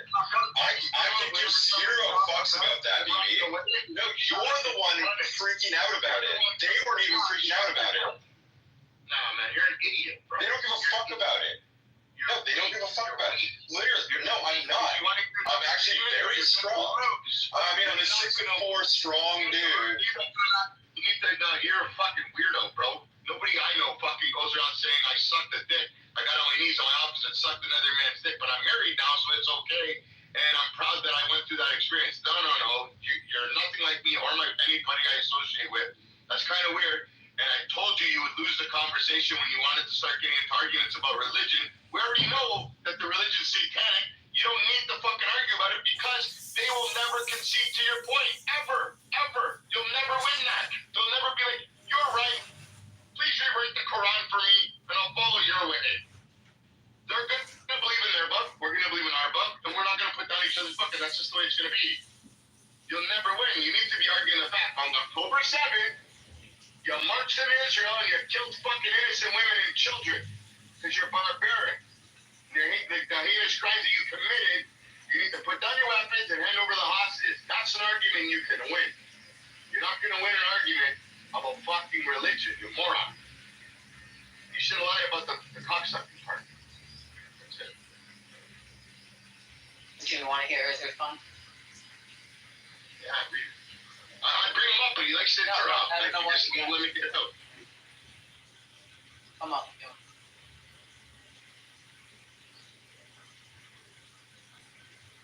Good. I think you were typing. Do you want to say something now?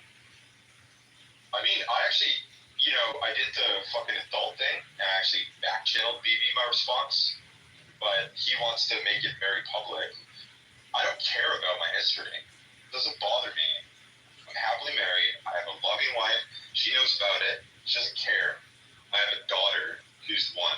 And I would say that I actually live a very good moral life, and I actually believe in spreading good moral values around. But BB, you want to fucking make this like the number 1 topic. And to be honest, those people in that other room, like the second that I start spitting statistics and facts or anything like that, they can't say anything because it's just the fucking truth. Okay?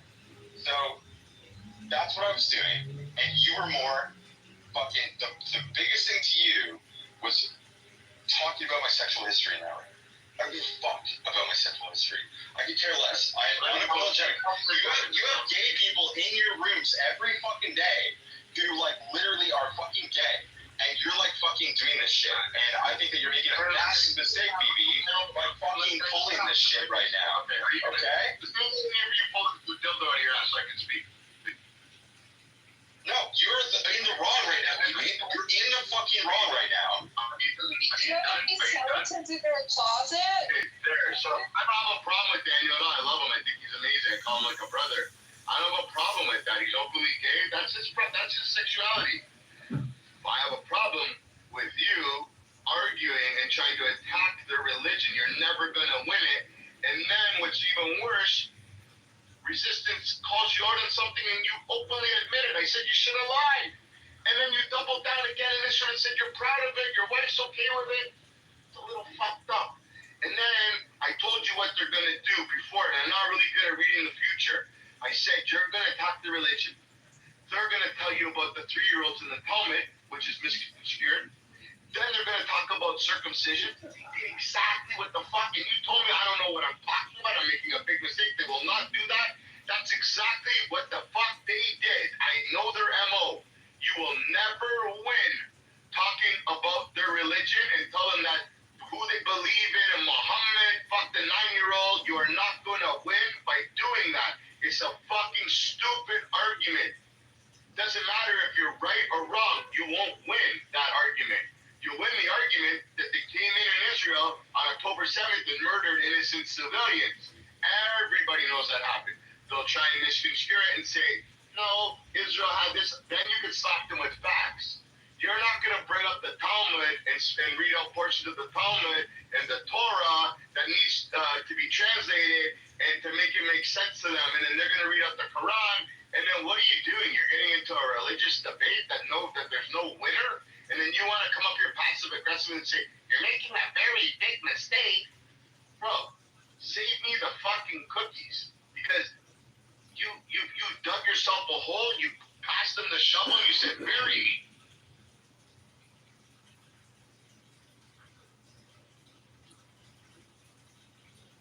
I don't have a problem. And you could keep problem. You don't like to be wrong. And then you're still saying, I'm not attacking the religion. I'm talking about statistics about the religion. You're attacking their religion, you fucking bobo. You're like a fucking banana.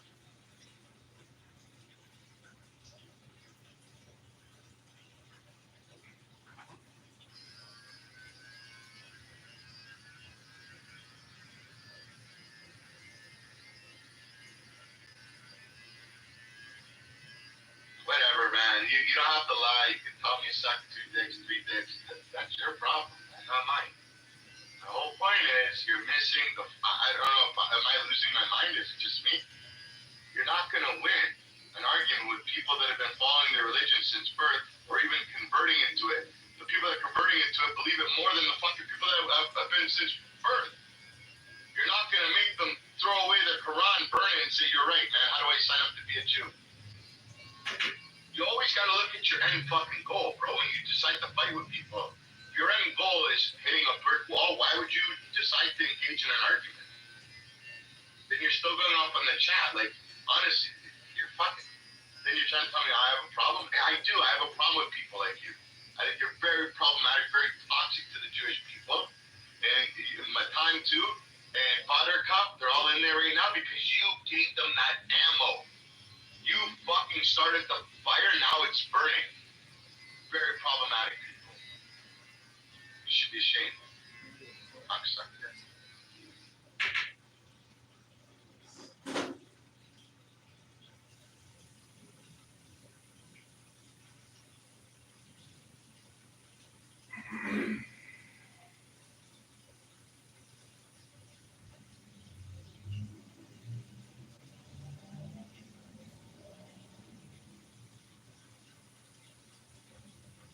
I don't know, unless anybody else you can put in the chat. If anybody else thinks it's a good idea that we hold rooms where we start attacking Islam every day, let me know. That would be a great idea. One, if you think it's a great idea, and two, if you think it's not going to go anywhere. I think BB's on the mark on everything. You're 100% right. You don't want to get in an argument and get into glass houses. And religion is irrelevant. I mean, it's just going to be a circular argument with religion. You're right. They've been that religion for thousands of years. They're not going to change anything. When we talk about the relevant shit today, the October 7th, the terrorism, that's what we have, and that's what we should like. 100%. You gotta fight what's going on right now. It's what's going on. Doesn't matter. We like personally, if everybody asks you privately, what do you think about religion? You can say the most craziest things. Now you put two guys that hate each other's religion, there's not gonna be a winner. One guy's not gonna concede. It's gonna be bloody. It's gonna be stupid. It's gonna be fucking. You're gonna need Tylenol because you're not gonna solve anything. But we could solve because it's factual that they murdered innocent women, children, and men that day.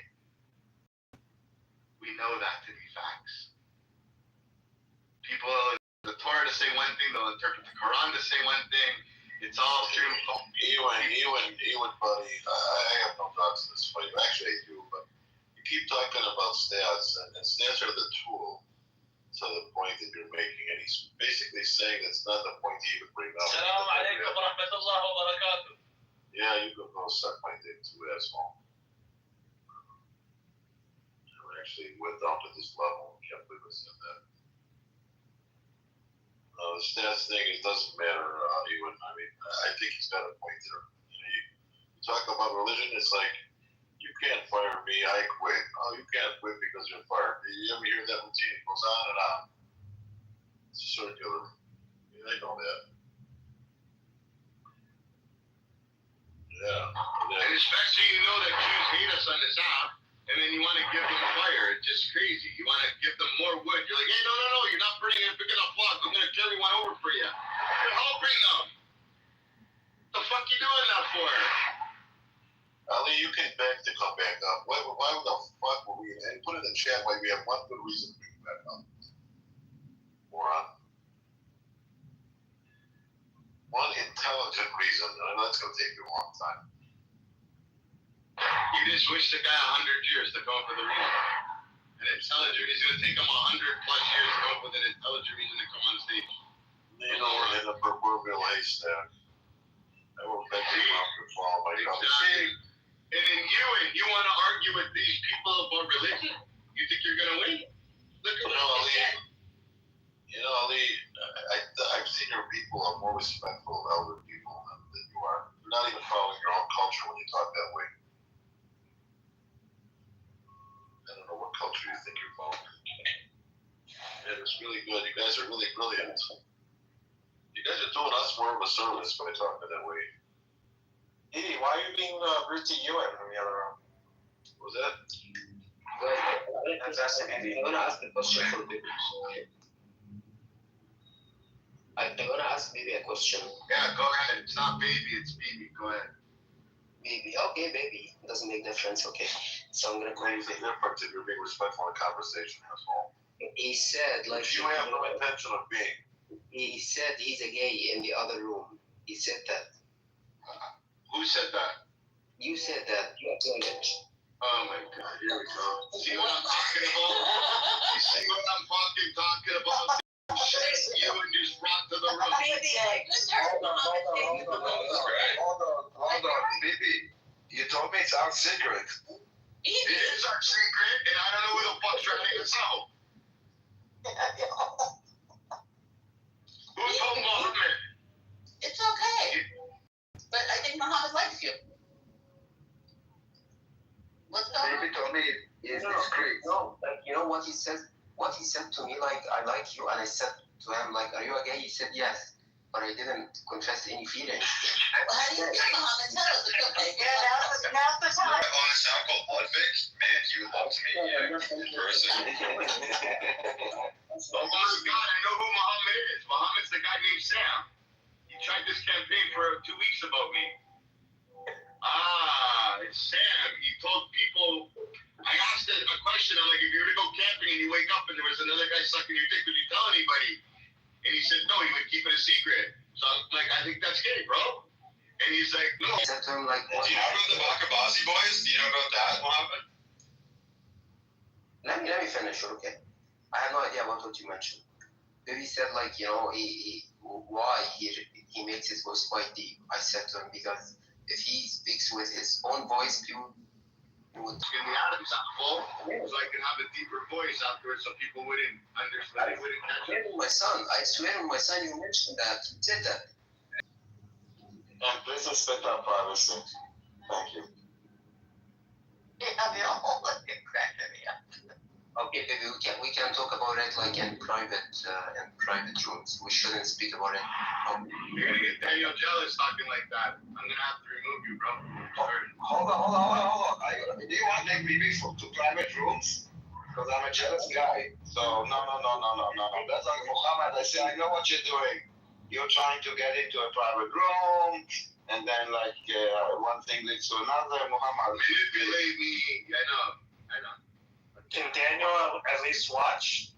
Why do you care with Daniel? Like, are you interested in what? What are you interested in?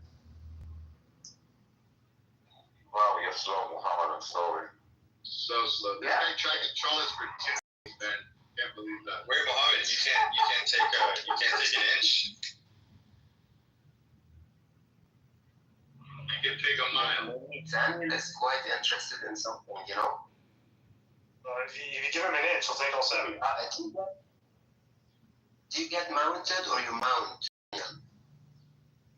See, this is, but Bibi, this is the hilarious part though, is that these guys are actually like homo, like they're interested. They're interested in homosexuality, so I just like fucking. My back channels are like going through the fucking real, Bibi. Brother. Do you understand the mentality you're dealing with? That's why you're neurologist. So, what did you ask? Like into positions now? You were asking Muhammad.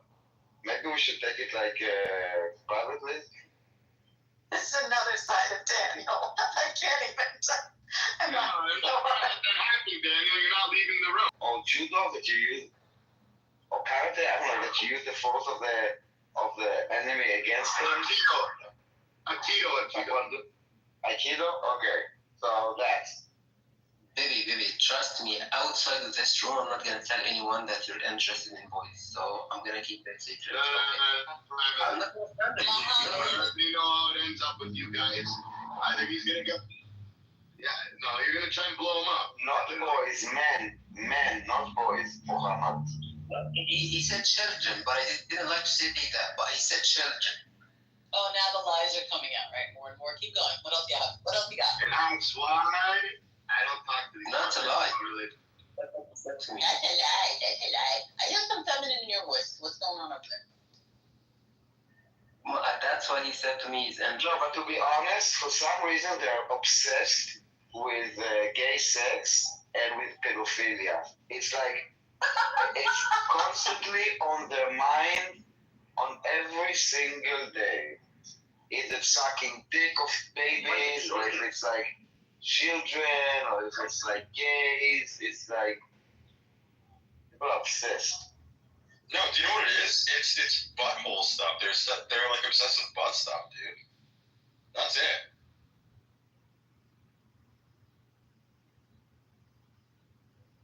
Guys, why did he leave? Like he got embarrassed, maybe?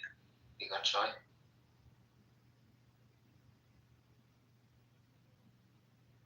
Oh, I'm sorry. Maybe he got embarrassed. I shouldn't have said that publicly. I apologize. Harry, you still support Israel? I mean, that wasn't cool, dude. He's probably now crying somewhere. Please be more sensitive next time. Daniel, you still support Israel? I support the truth. Which is what? Killing children? You moved on there. Yeah? Coming there after.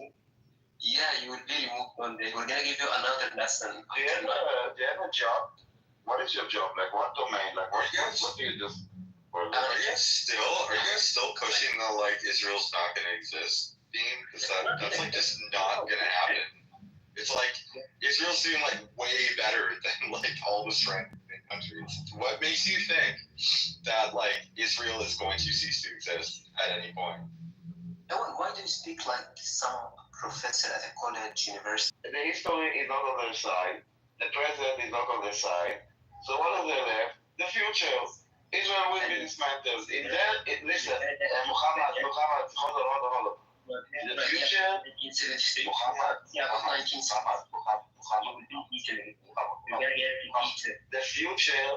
The future is the land of endless possibilities.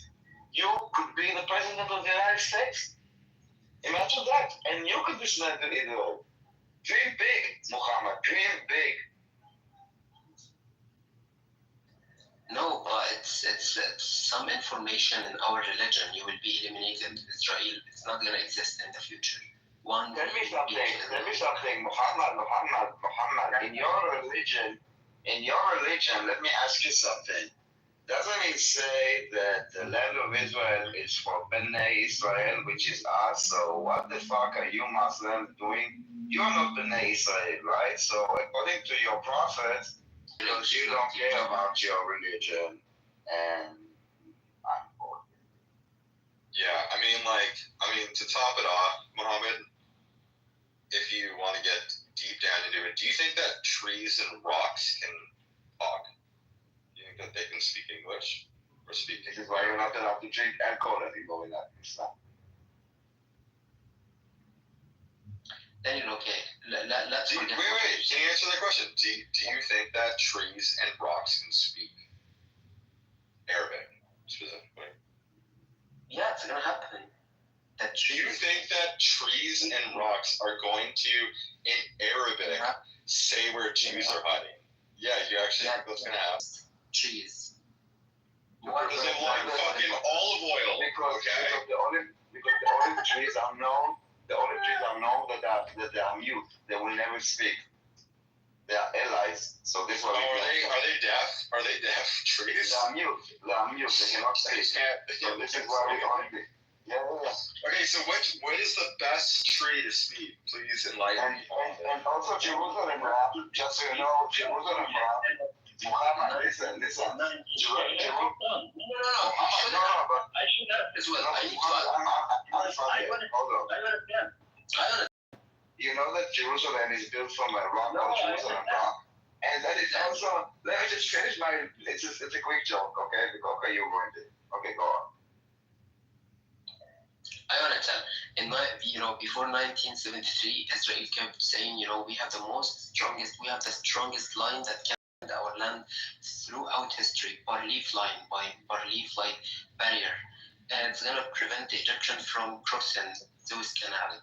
Fine, and when they woke up, they found out that got destroyed.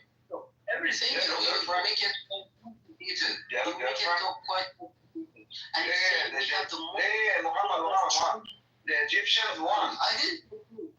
I mean, you lost like 550 planes, but you won. I mean, yes, we won. 20,000. Don't let them tell you otherwise. Ignore the facts. You won. Forget about it. Anyway, do you have a girlfriend? We are your passenger. Do you have a girlfriend? No, that's actually a more important. No, that's a more important question. Do you have a girlfriend? I'm a gay, Do you have any friends? Do you have a boyfriend? No, I don't have any boyfriends. Do you have friends at all? No, I don't have any friends. I'm alone, lonely. I'm separated from all people. I stay alone. Do you live alone or do you live with someone? With family? I live alone. I get outside, I buy some food, I get back, that's all I do in life. I see. So this is what worries me.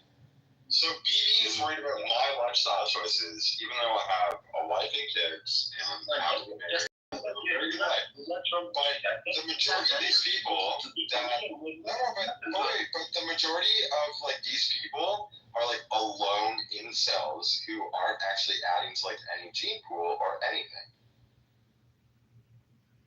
So what is the fucking problem with me?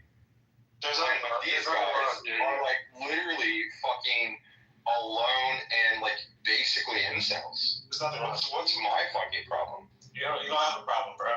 You're good. No, I know. I'm just that was retarded. Baby's fucking retarded. I'm sorry. Yeah, I don't know why you so stupid. Yeah, you went down your neck for some reason. I don't know why.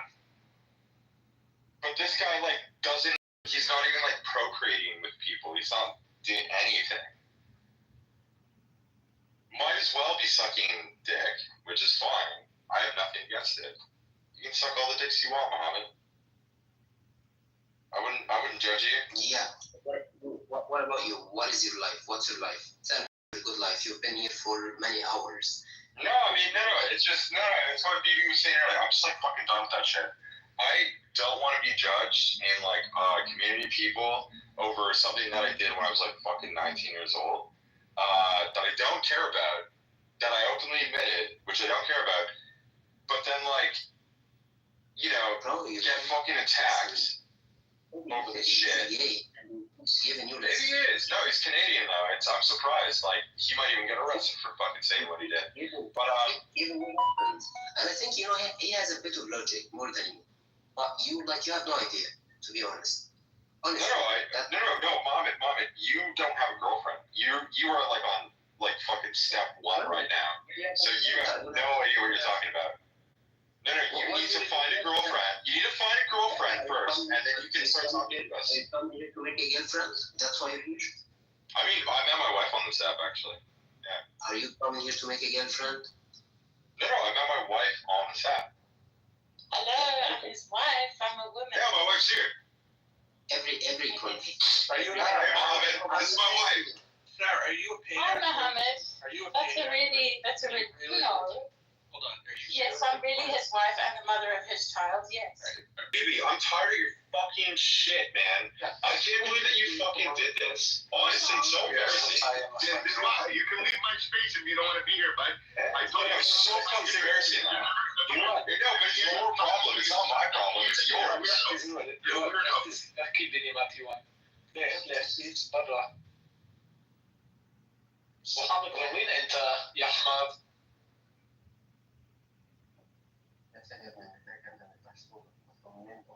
يلا وسطك يا كلب برا. برا يوسطك وسطك يا كلب. يا ابن الشرموطة وسطك. يلا برا. يلا.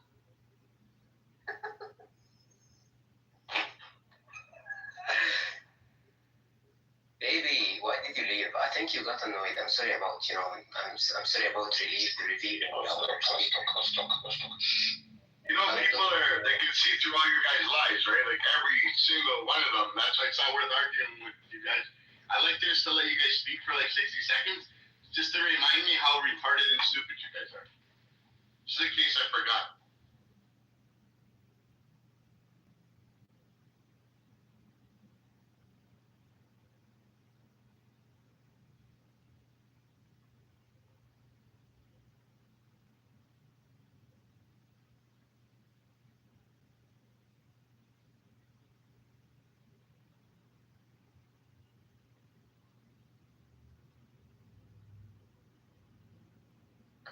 Who was talking that was being stupid? What did I miss?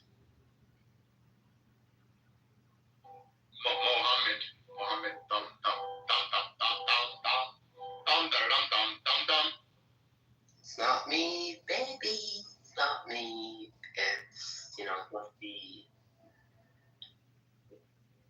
And BB wasn't being nice to you. Yeah, okay. So what? I'm allowed to be. Well, maybe you wanted to worry about becoming near your slices again. It's so funny. And you and love to interrupt when I'm talking. You and love to interrupt when I'm talking. So it's funny because Gabriel's here too in the bottom, and he was like, "Aren't BB's right? BB's right." He's on point. Like, you shouldn't be doing that. Gabriel, you wouldn't believe it. He went into the room and he started that same shit, and they hacked the shit out of him and lost. And they brought up everything I said they were gonna bring up. The Talmud, the circumcision, they did it all. Because you gotta attack what's really going on.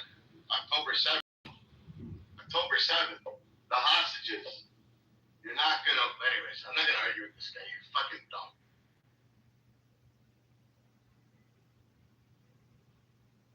This is fucking crazy, bro.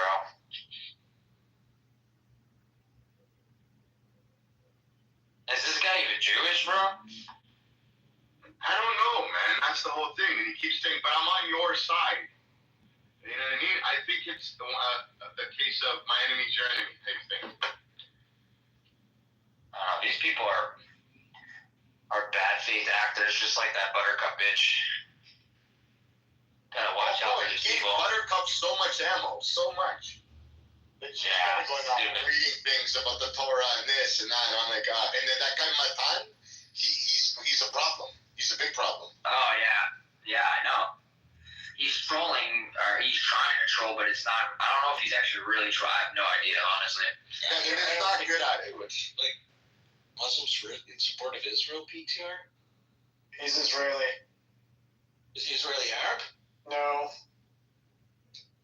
He has a Hebrew accent, like when he talks. No, he's just not good at trolling. Like, he support Israeli, and he started fires. But he doesn't realize, they don't realize that you're giving the Jews on here that aren't fully informed, you're throwing them into the wolves. So the Muslims.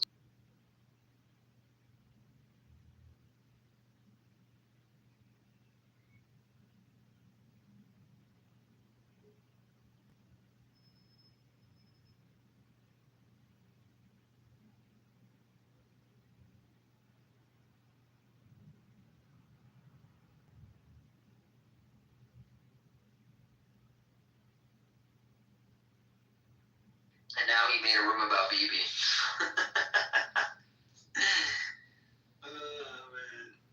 BB is a wiener. Wiener. What time? Wiener. Ewan. Which one? Ewan.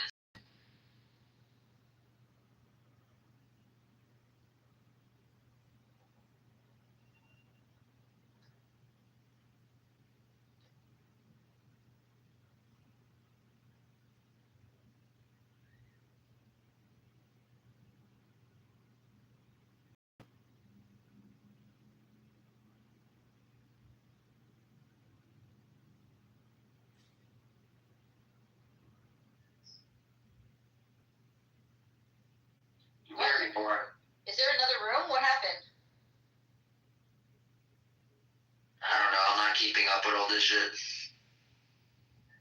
The room figured quick time. Are you ready? I mean, the room's been open all day. I've been in here by myself at one point, so and then I go back up, and then people have ADHD on this app. Haven't you realized it? They don't know how to stay in one room. Yeah, true. I left because I took a nap. And now I'm gonna yes, because I gotta drive. At Villanova? Yeah, Villanova. Oh, no. You're moving in the kids. I know. Shit, I hope nobody's hurt. I have the news on too. Just trying to follow it. Anyway. Abby, did I send you the story about a camp in upstate New York where paraglider? It was a camp that a lot of Israeli children who sort of had a lot of PTSD from October 7th went this summer. And apparently there was a hang gliding contest near their camp. And they all freaked out. But turned out to be innocent, quote innocent, but really didn't help the kids much. I'm gonna Hey jump guys, off. I will be back. Hey Nikki, I haven't talked to you in a while. Hi. Hey. I left the app for a while. People are crazy. Healthy. Understandable. All right, I'm gonna jump off. I was looking for Jay.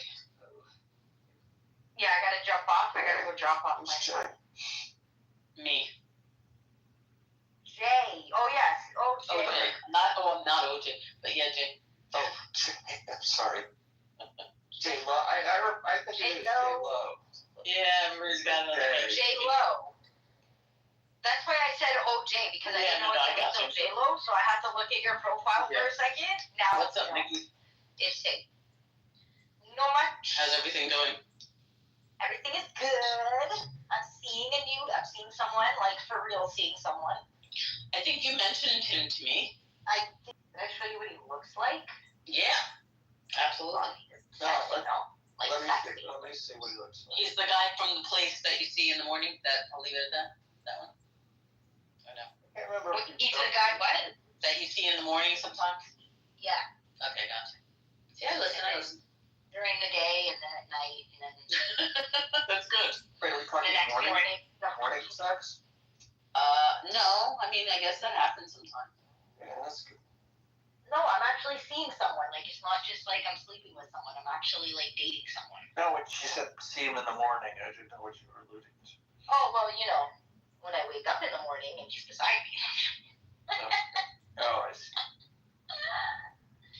And I finally told the kid's dad. I don't think he believes me though. Really? Proof? And now does he want to work everything out? Oh yeah, he keeps sending me like from fucking like Spotify or like SoundCloud or whatever, like links to like all these love songs. And like, I love you, I'm so sorry for everything, I'll do better. I'm like, that's good for you, I'm seeing someone. Oh, stupid one. It's not. Hold on. Okay, I'll be back. Don't go anywhere, don't go anywhere. It was good talking to everybody. He is a cool person, I got it. Shalom. I just got here. להתראות, bye. Who? I got Jordan's ears pierced the other day. He looks so cute. I look so different from when they last saw me, mother. You're turning your son into a transgender. Did he just call you mother? Wait, did I? Yeah, he calls me mom or mother. Mother? Oh my god, that's so cool. I'm completely different from when I started working there because I grew. Yeah. Cut my hair. Yeah. Yours are weird. Oh, Jasmine's brother, Abraham, he got a job at Loblaws. That's No, right. I already saw him. He's going to talk to them, and I told him about you and Clara. Nikki, you're not muted. No, because I saw that. They said to me, he goes, I was going to apply Loblaws and Let him see what he can do. I think for them. It's a grocery store. A kosher store? Grocery store across the street from here. It's like Sobeys, but not kosher. That's what Loblaws is. Sobeys, okay, well, that's a reference we don't know. You should be. This calls me ma. He calls me mom. And then my daughter calls me mom or mommy. I think it's how you train them, like when they're born, and then they. The question is, what do they call you when they're pissed? You don't want to know.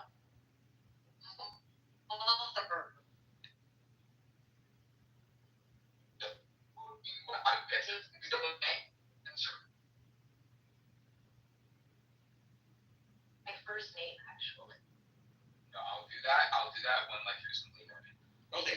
Wait, you allow them to call you by your first name?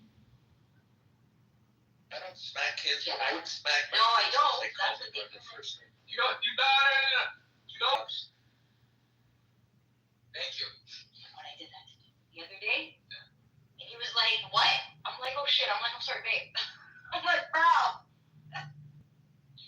and he just looked at me. I'm like, "Whoops." I once been calling his girlfriend because we all call each other Unc. Unc. Yeah. Why? By accident.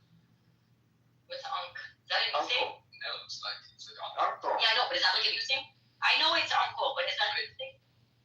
Yes, half no. Teenagers these days.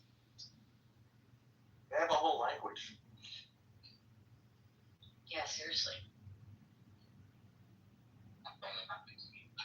Okay, are you getting a ride home or what? Because I gotta drive Clara and I gotta go pick up Preston and everybody else to take them to Moxie's later. Are you asking if you take our Moxie's? Who? Again, What time? Why are we listening to this whole conversation? Yeah, that's not gonna work because I have to. Weston, Preston, Shatton, Johnson. Mickey, mute. I gave you stuff in advance. Why am I being shut up? Because I'm one person. Really? I thought you were two people.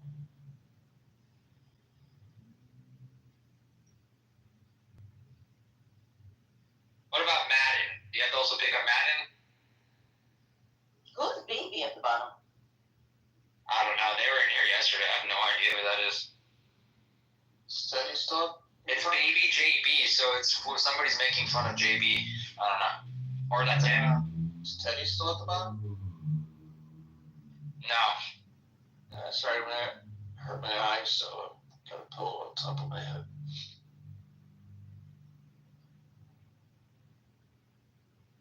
Is that you, JB? He'll just be JB. He doesn't hide behind stuff. Yeah, that's kind of true.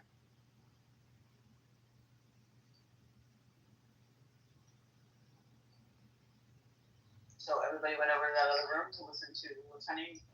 Her name baby. What the hell is that girl's name? Snowbird. Summer had the what the hell's her name? Buttercup. Well, Buttercup is in a room with a Palestine flag and an Israeli flag. Yeah, she's a mod with Matan.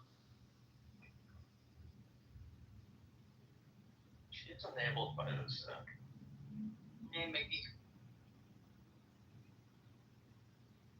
What did you say? I didn't hear what you said to me. That was like an hour ago. I have no idea. Who said something? You remember who it was? To me? Yeah. That was it right now. Oh, I wasn't even paying attention.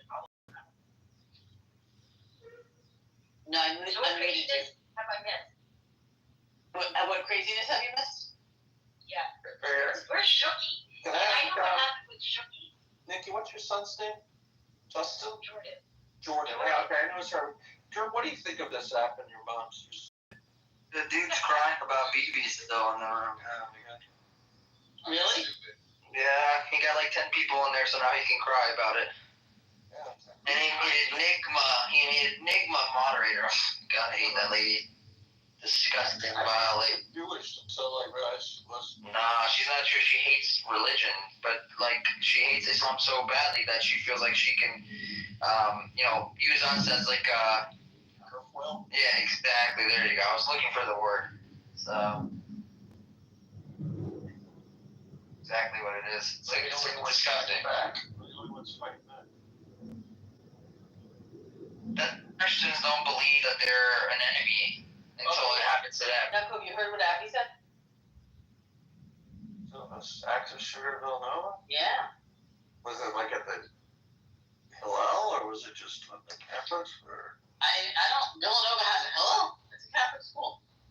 everything is, you know. Okay, guys, I'll be back. It's not. Isn't it like one of those? It started out as a Catholic school, now it is everything. Or I know Jews can go there, but hold on. Let's see what's the update.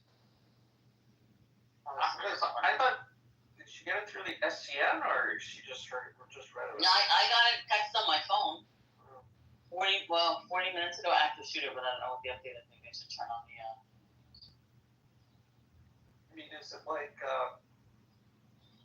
what's that school? And guess what they nicknamed it? This is interesting. Nova Alert.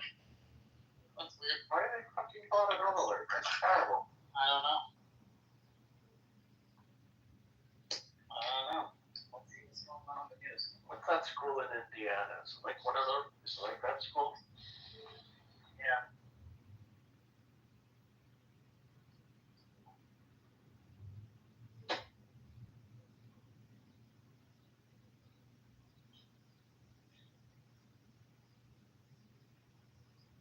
H.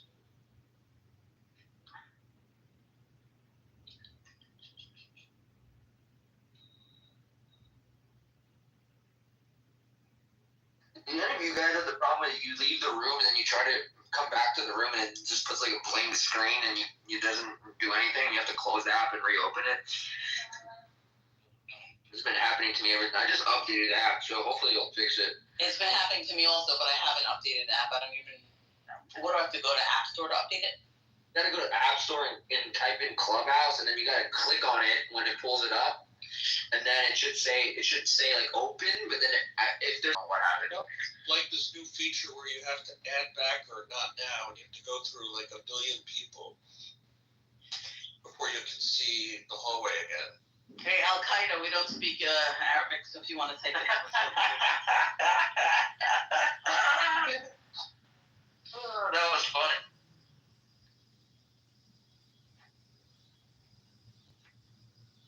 We could say that name so many different ways.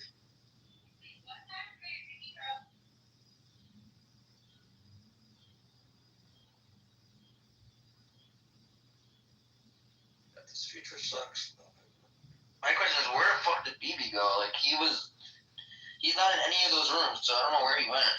You think he got flipped? I don't think he got flipped, dude. Nah. He didn't do anything wrong. Let's see. You can still, if you like look on your friends, you can probably still see. He logged off, yeah. He's been off for 16 minutes. So. Oh, okay. Yeah. Maybe he had some work to do. Some work to do on Mondays and Wednesdays. Yeah, jump on, jump off. He had so many random people in this house. Like, I see him on my friends list. Like, he had a couple of, like, those people from Amir's. Like, people were writing in the chat in the house, like, they didn't think anybody could see it. They're so stupid. Yeah, like, what are you guys doing? There's, like, 4 terrorists in there just waiting to use anything against you on here. Gotta be careful. Like, people are just stupid, man.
That was the bitch that fucking moved me down yesterday in the rooms, bro. Like, fuck him. And I went up back on the stage and said, motherfucker, if you ever come into our room again, me and Vivi's room, I'm gonna fucking kick you down every time. And then he was one of the first ones this morning to come in. And I didn't say shit to him, bro, because I let it go. You know what I'm saying? Like, fuck it, whatever. He wants to command us on what to do in our room. They're like, you're making a great mistake. No, you're dumb. But then they that sour puss. Oh, buddy, these people. Game on. Yeah, see, that's what I'm saying, bro. And they were all modded up with us and shit in this room a lot. Like, bro, I was warning you about a couple of motherfucker. Yeah. When the truth comes out, bro, like, it shows you what type of people they really are.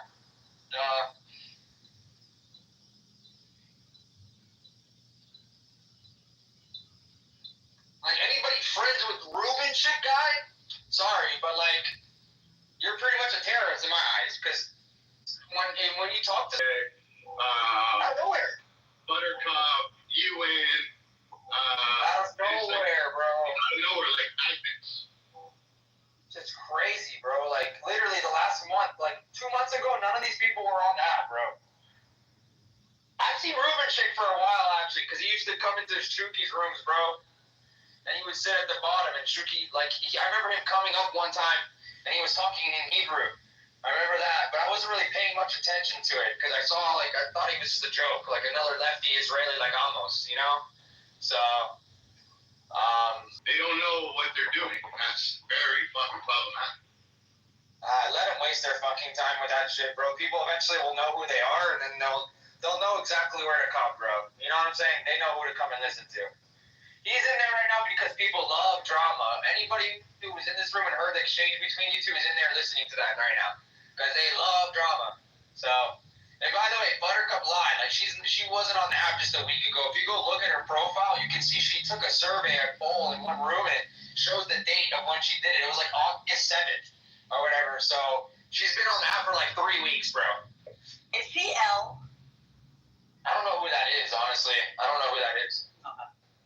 I've heard people say that, but I don't know who that. Maybe I do. L sounds like Melanie, a lot like Melanie. I used to tell them that, and she did. I think they finally met. She was a girl who lived in Israel, and a lot of people think this is L, and I don't know, because I never really knew what L stamps was.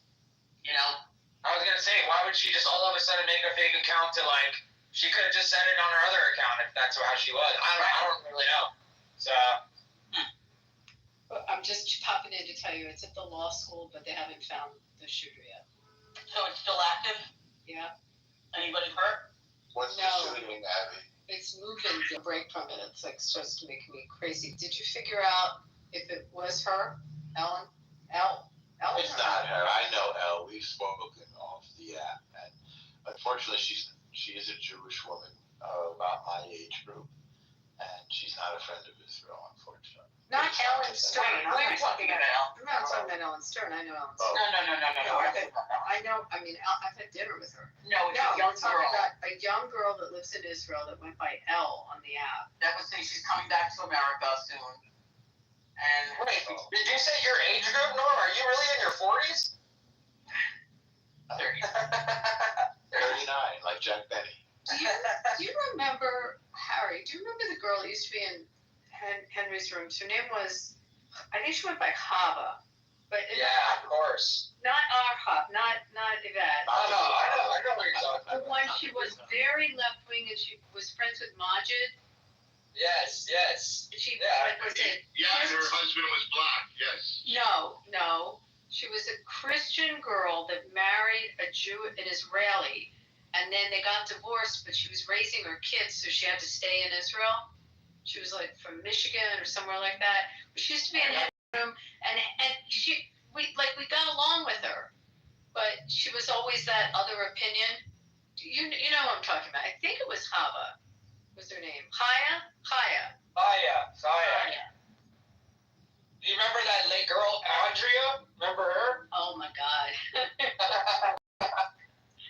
That's what Buttercup reminded me of. She's just a more intellectual version of Andrea. That's how I would see it. I understand you're talking about. You're not thinking of the Ellen girl that was real fat. That's a different one. No, that's not her. The one here. No, the one with the glasses is the one you're talking about, Ellen. That one. No, that's definitely not her. No. She was not like that extreme like how this person is. There's no way. No, she wasn't. She was just left wing. She wasn't. I think I'm on Facebook with her. That's a different one. But this one says she lives in Israel, right? Buttercup? Yeah. No, I never heard her say that. She said her family lives in Israel. She lives in the United States somewhere. I just don't know where. So she probably will never say it because she's smart. She's not stupid. She's actually smart. I'll give her that. But she uses it for the wrong thing. You know, she knows how to not incriminate herself. That's for sure, or dox herself. So she'll slip up one day. But oh my God, we've had so many characters. I know. Think about 5 years. 4 years. Andrea, what was her name? Oh my gosh. Taylor, do you remember who we're talking about? Andrea, Yeah. the one who was Arab, Jewish, Muslim, converted, then converted back. Yeah. It's just like, I'm going to Israel and I'm just gonna ask you, putting up my Amazon and things about donating like 6 weeks ago. And when I get back, my son is Muslim, my other son's Jewish, and my son is Christian because I like to different.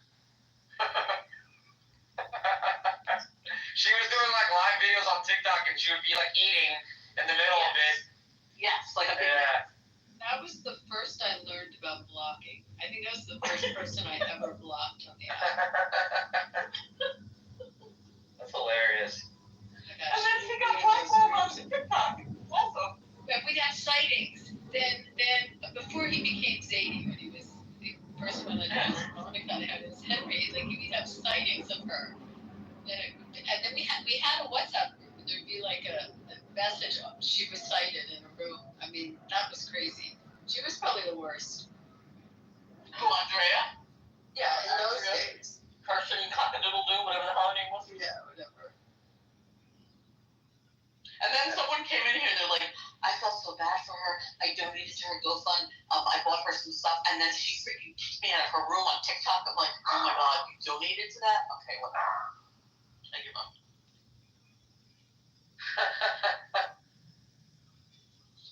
People just don't know what to do. There were characters back then. But the other, so there was Ellen, she went to college, the heavyset one. I'm going to say back because she's really, if you've seen pictures of her recently, she went to college in Canada, but she was American. Henry used to play around with, just make fun of her a lot. I remember her for sure.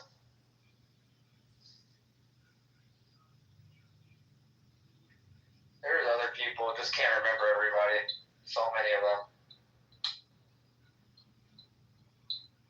Crazy 4 years. Crazy, right? But I think Andrea had something else. She had, maybe it was YouTube or she appeared somewhere else. It was Twitter. Yes, I think it was Twitter. I think we pretty sure. I gotta remember. I'm gonna go back. I gotta watch this a little bit. I'll come back in. But so far, we're seeing on the news they've not caught the shooter. Wow, that's crazy. Move-in day for the parents. Can you imagine moving your kid into college and this happens? Yeah, that's insane. There was just one in FSU 3 or 4 months ago. So, yeah, it's scary times. You still happy? I just took my son in the pool, and I go in the pool, and then he poops. In the pool? Well, we got him out. We heard the noise, and we got him out. To wear in there. But it was the second I went in to go help him, is the second we all had to get out of the.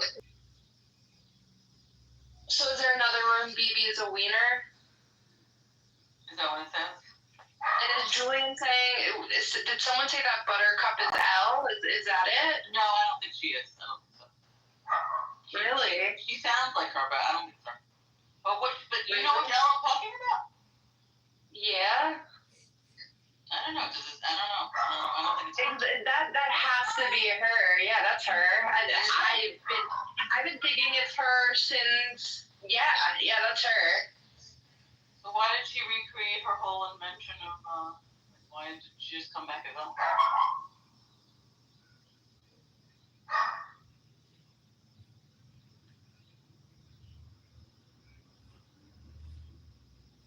I don't know. I don't have all the answers. I just have some. There you go.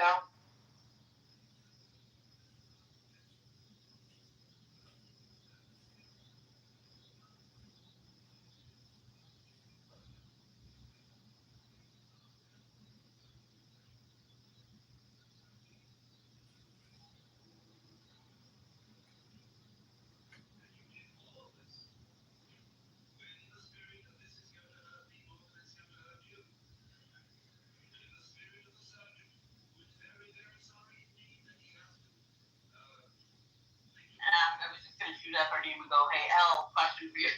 She's not letting me up. It does sound like her. Gentlemen, why are you so quiet?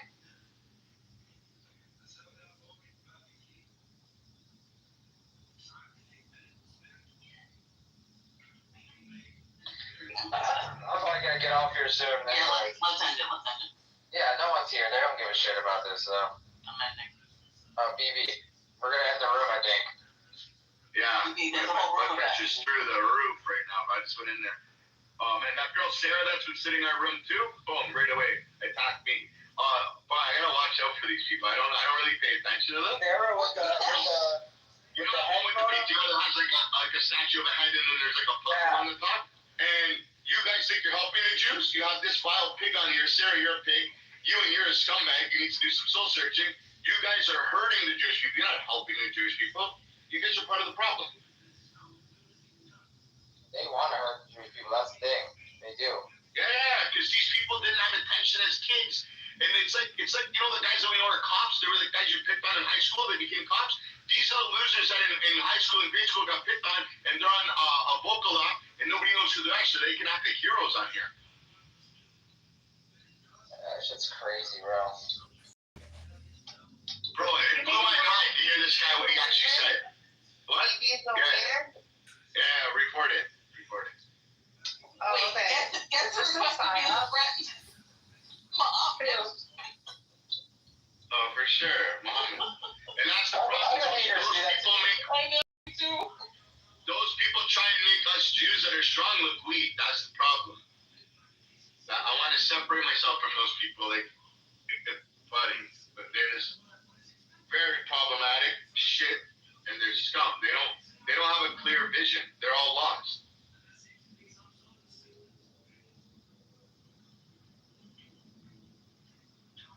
Danny, I tried to.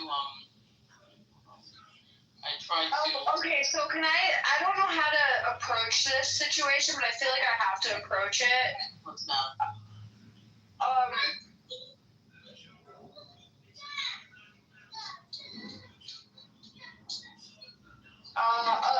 I don't even know. Like, I don't even know how to bring it up or like it's. Just spit it out, man. I'm messaging you.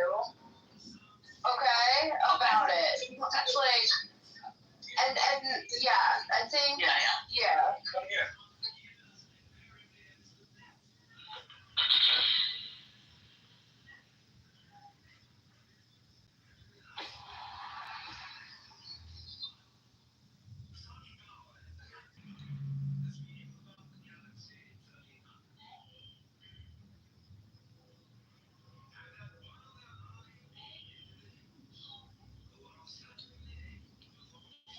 Wait, I'm so lost in the side chat. She's not Ella. There's only Julian, you're a scumbag. Julian's the biggest gaslighter on the app, bro. That's the problem with these people. They're bored. You can have like a guy like Gabriel. He sits there, he listens, and he gives a thumbs up 100. He doesn't act fuel to the fire. You got Julian, fence sitter, constantly starting fires. Constantly. These people are problematic. Yeah, haven't you noticed he goes in and out of rooms and he just stays there and he tries to find out what the drama is and then he thinks he knows everything in the chat, this guy. And then he gets destroyed when he comes up with the thing. Yeah, what makes it worse is he starts typing in the chat. Yapping away.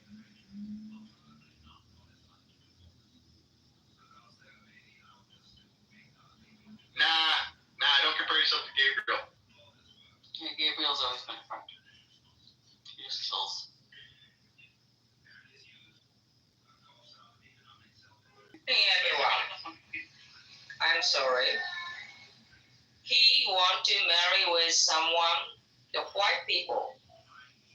I introduce his face. Thank you.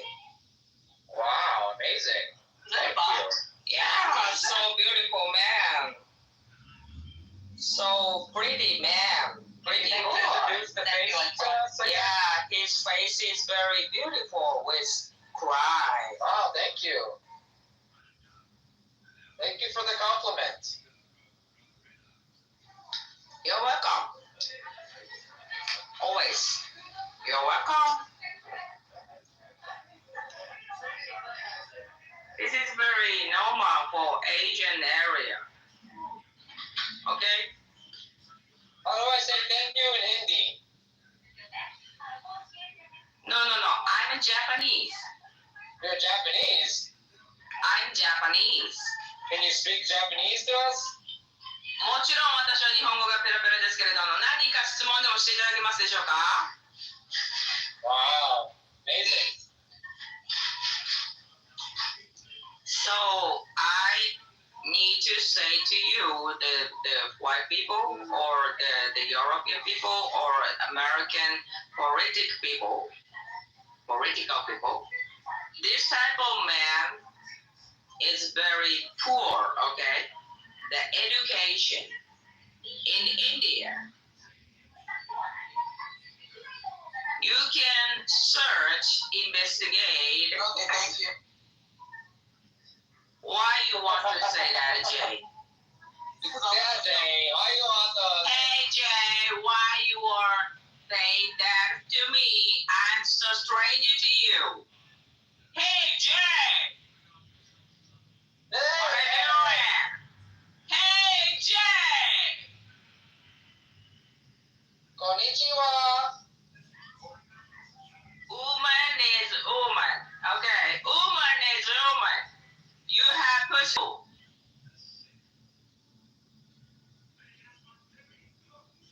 Where did they come from? I don't know. So random, like, I don't know what are you even saying. Like, how do they find it? You have white face from European. I erotica.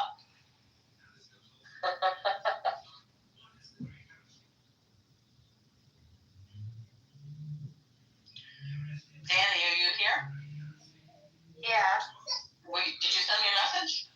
I'm trying to figure out how to approach it because it's very out there. It's very like, and I'm trying to figure it out. And he's just screaming and like, Do you want me to end the room and do you want to talk to me and Harry privately? No, it's not even I shouldn't tell Harry. It's just like, I'll. Okay. I gotcha. It's something confidential. It's something so random and so weird but important, but it doesn't involve me, right? It involves someone else. Okay. And I'm trying to figure out how to. Okay. Sounds good. I'm ready to listen. I don't know. No, I mean, ready to read. If it's not for the room, don't share it with the room. Definitely not. Yeah.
guys. Sammy, have a good night, bro. Talk with you later if I see you in another room. Good talking with you today, bro.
Alejandra dice que eso se quiere para que pregunta.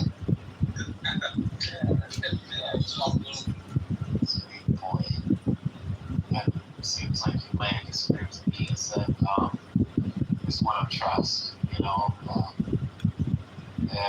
I understand that we're more complex. We have all sorts of different people, but I do think that if we wish to endure, we have to relearn the art of trust.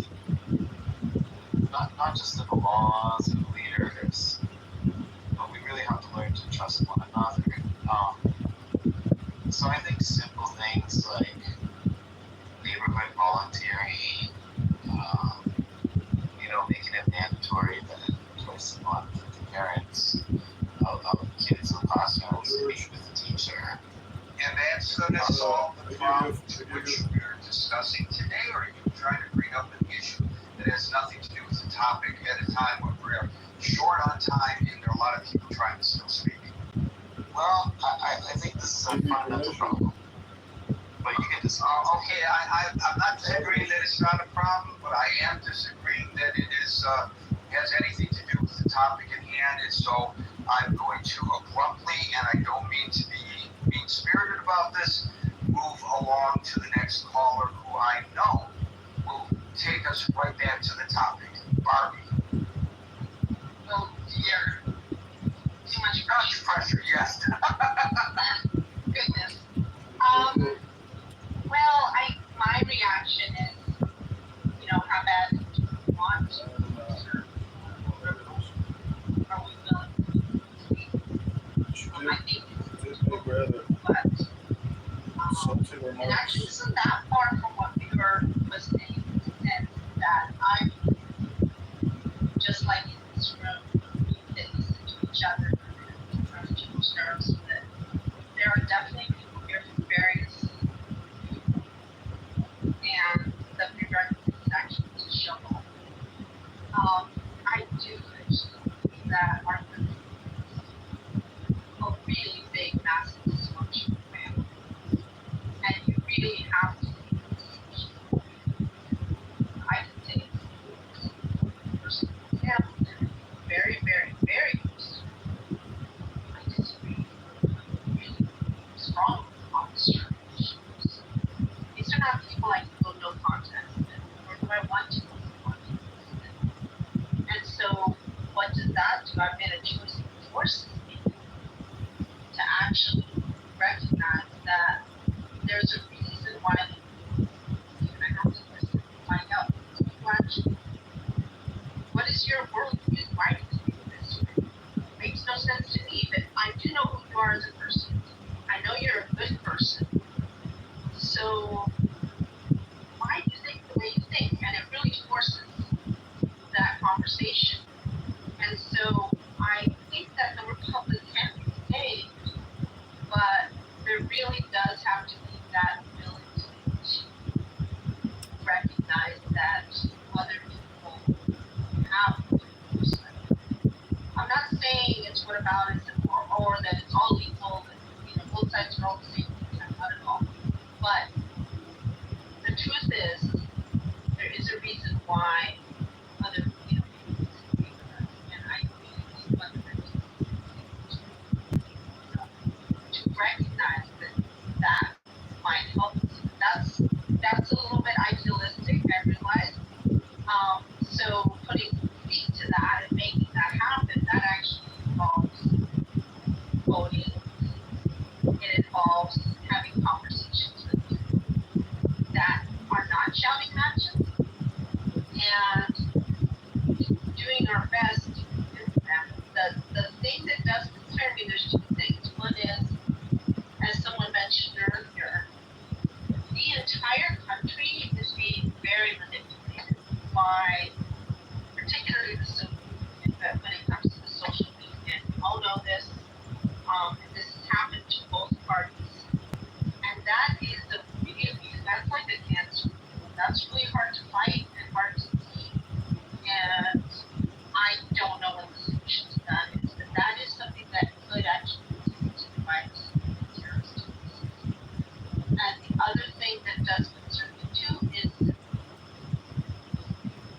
you need to, obviously, my background, military. After they give you a good 45-minute interview, they give you permission to publish and use the content we created. Thank you for the interview and the press. I wish you all the best. That are, potential really dangerous for our republic. Well, the optics are horrible, in my opinion, and it's no, there are additional.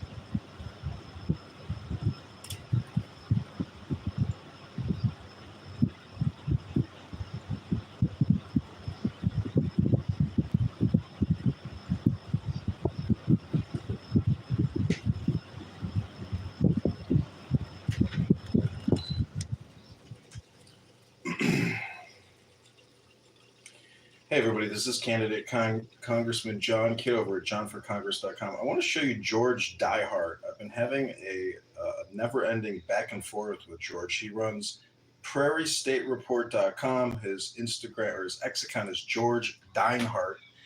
This is the conversation we had. Hi, John. I'd like to extend an offer to guest on podcast, Politics on the Prairie. Most recent guests include Senate candidate John Goodman, 1st Congressional District candidate Christine Maxwell, and we're about to drop an interview with P. Ray Easley.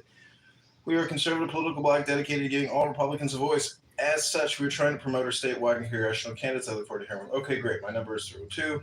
Let me know what time works for you. Sounds good. I'll call Money. John, you were kind of undermining my organization's part in the interview by posting everything before we can. Please stop. It will be up on Friday. Show some patience. After it's up and processed, removal of awkward pauses and filler words, feel free to repost anywhere. Just as a reminder of one copyright law, the person who records the video generally owns the copyright because they created a fixed work. The interviewee does not automatically own the video, even though their likeness and words are featured. Please take down the YouTube video until after we release on Friday. So I posted the YouTube video to unlisted, as you can see here. I wrote set to unlisted. He wrote, thank you. John, word of advice. Max has a lot of baggage. Might want to ring him in. He's not adding to your credibility. He's greatly subtracting from it. I'd like to end this here. With you having permission to use the interview, I think you stated your points well and made some valid criticisms of the current Congress. But if this continues, I'll need to block both of you and revoke that permission and not publish the interview. That would be a great waste of time, time for both of us. I just blocked Max. Let's do better than this. John, I'm not doing this in public. Let me know here if you want to proceed with my publication of the interview. If this continues in public, I will be forced to block you. I want you to have a voice as a Republican candidate, but I'm not going to continue this. I'll need to know if you wish to move forward by 1800, which is 6 o'clock, because he's a military man. If you don't reply, consider all permission to use the interview revoked. I'd rather reset and continue to cover your campaign. Your choice, and I hope to hear from you soon. Hi, George. I gave you a good 45-minute interview. I give you the permission to publish and use the content we created. Thank you for the interview and the press. I wish you all the best, as I wish everyone all the best. Some people just live to pick fights. I'm not one of those. But you did make rather insulting remarks against me, which I consider defaming my character and honor. I encourage you to be the journalist you claim to be. Publish our podcast, be silent, and be at peace, as I am. God bless. John Kitover, candidate Congressman, Illinois 16, John for Congress, to donate. There you go. So that's how George Diehard has proceeded in our communication. I just wanted to screen capture it because if he blocks me, I'm going to publish this. So hope everybody enjoyed. Go to johnforcongress.com.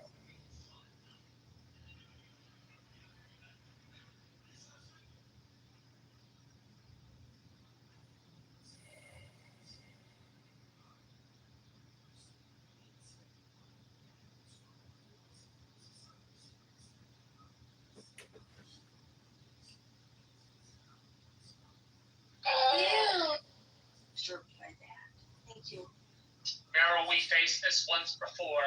No attack on the Capitol, but the election of 1876 between Hayes, the Republican, and Tilton, the Democrat, and it affected the Democratic Party en masse for about 35 years.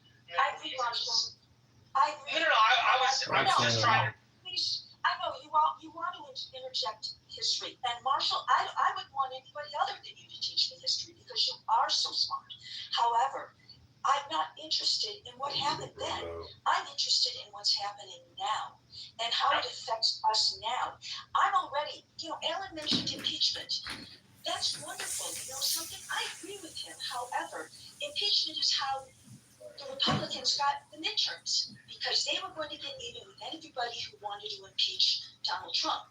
And any Democrat who ever says impeachment now is never going to get elected. So that's a problem too.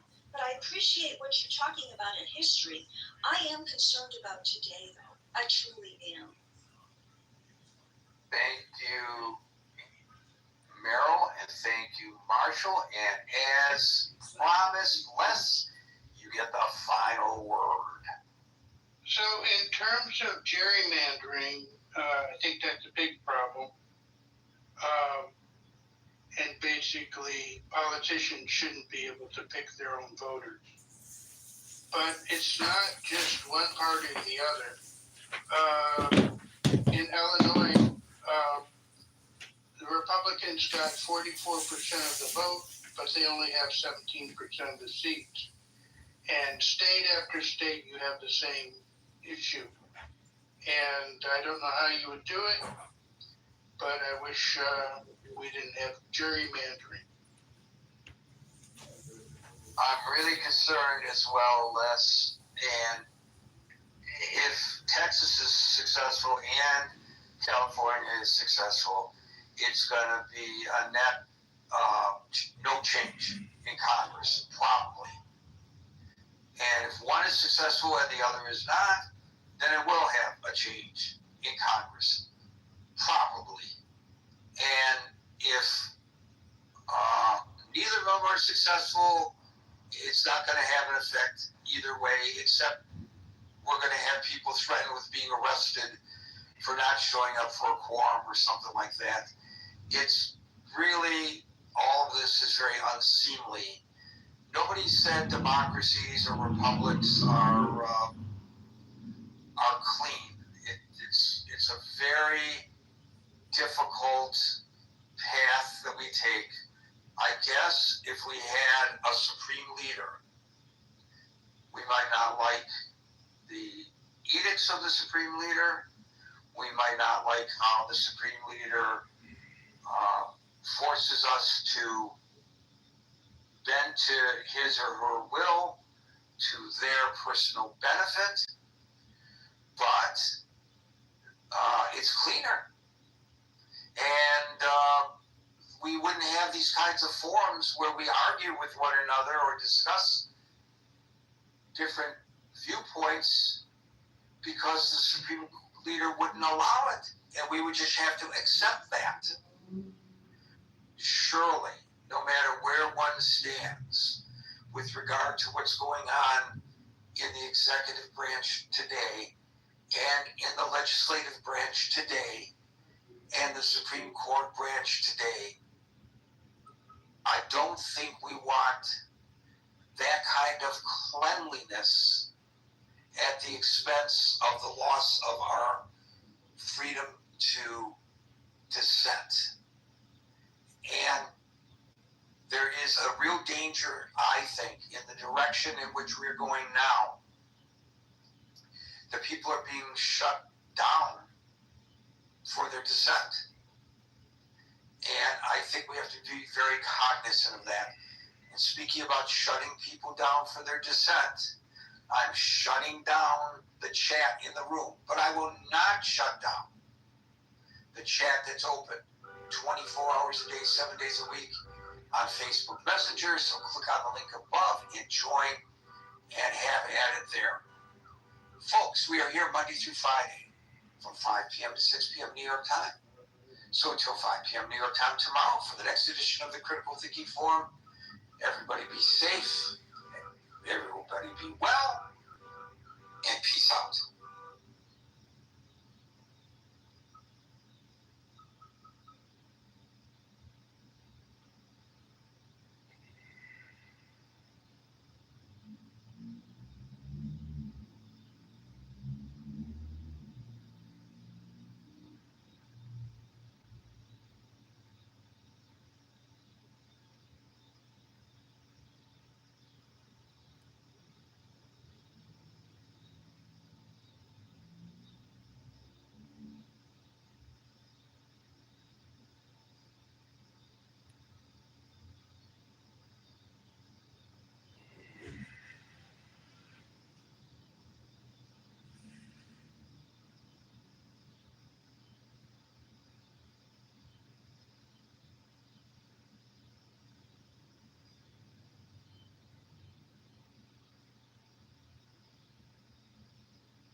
strays.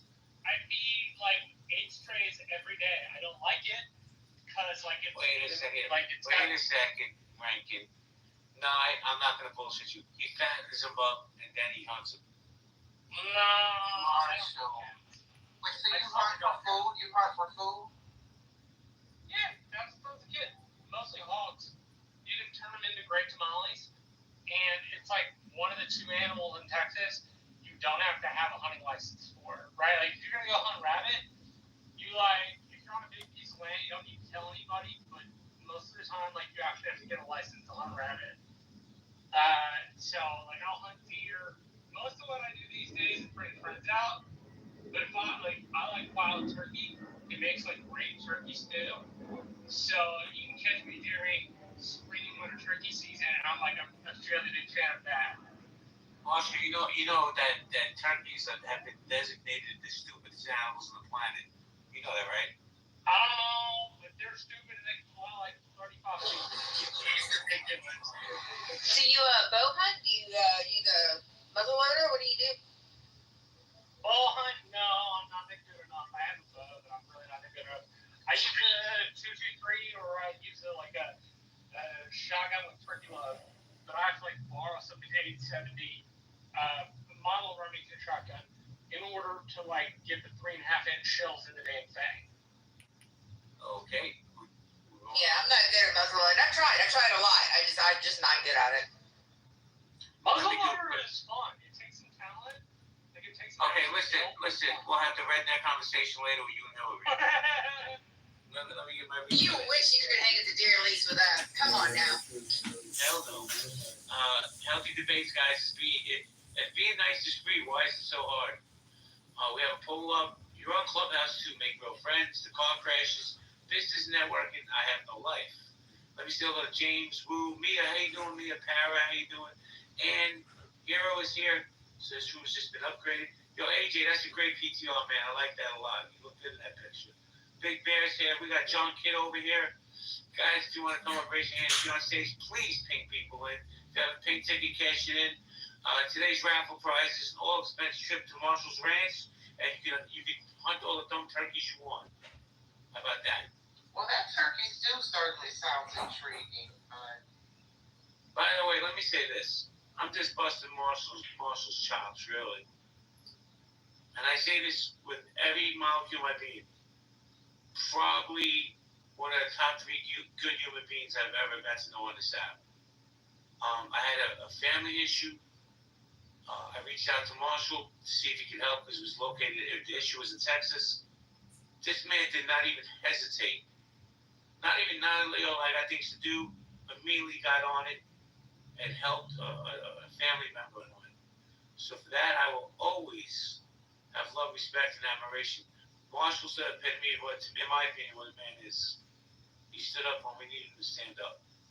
So Marshall, I thank you for that, man. Really. Thanks, Jay. I consider you the same sort of friend. You're somebody I can confide in, and I really appreciate it. Thank you. C-Light, what's good, man? Julie, how you doing? Keith, how you doing? Mike, I like the PTR, man. What's the dog's name? Her name was Fergie, but she passed away last year. I have a new one that looks just like her. He's a boy though. But she was Fergie. Now I have a Franklin. That's a proper name for dogs, Franklin. Yeah, I adopted him, and that was his name, and I thought it was cool, so I didn't change it. Plus, Fergie was we named her Fergie, and I just liked it. It was another half dog. Well, if you guys go through my PTRs on the because I don't know how to change it again. You get to see Enzo. He's a 9-month-old Shih Tzu. He has quickly taken over my house and my life. But I couldn't imagine my life without him. That's my man, Enzo. Yeah, you have was it Lopsa? He's a Shih Tzu. Oh, Shih Tzu. That's right. Yep. That's right. I saw a picture of him. They're very stubborn dogs, but very loving. Is it because the dog starts to resemble its owner, or the other way around? I should be so lucky to be as cute as he is. Yeah, you should.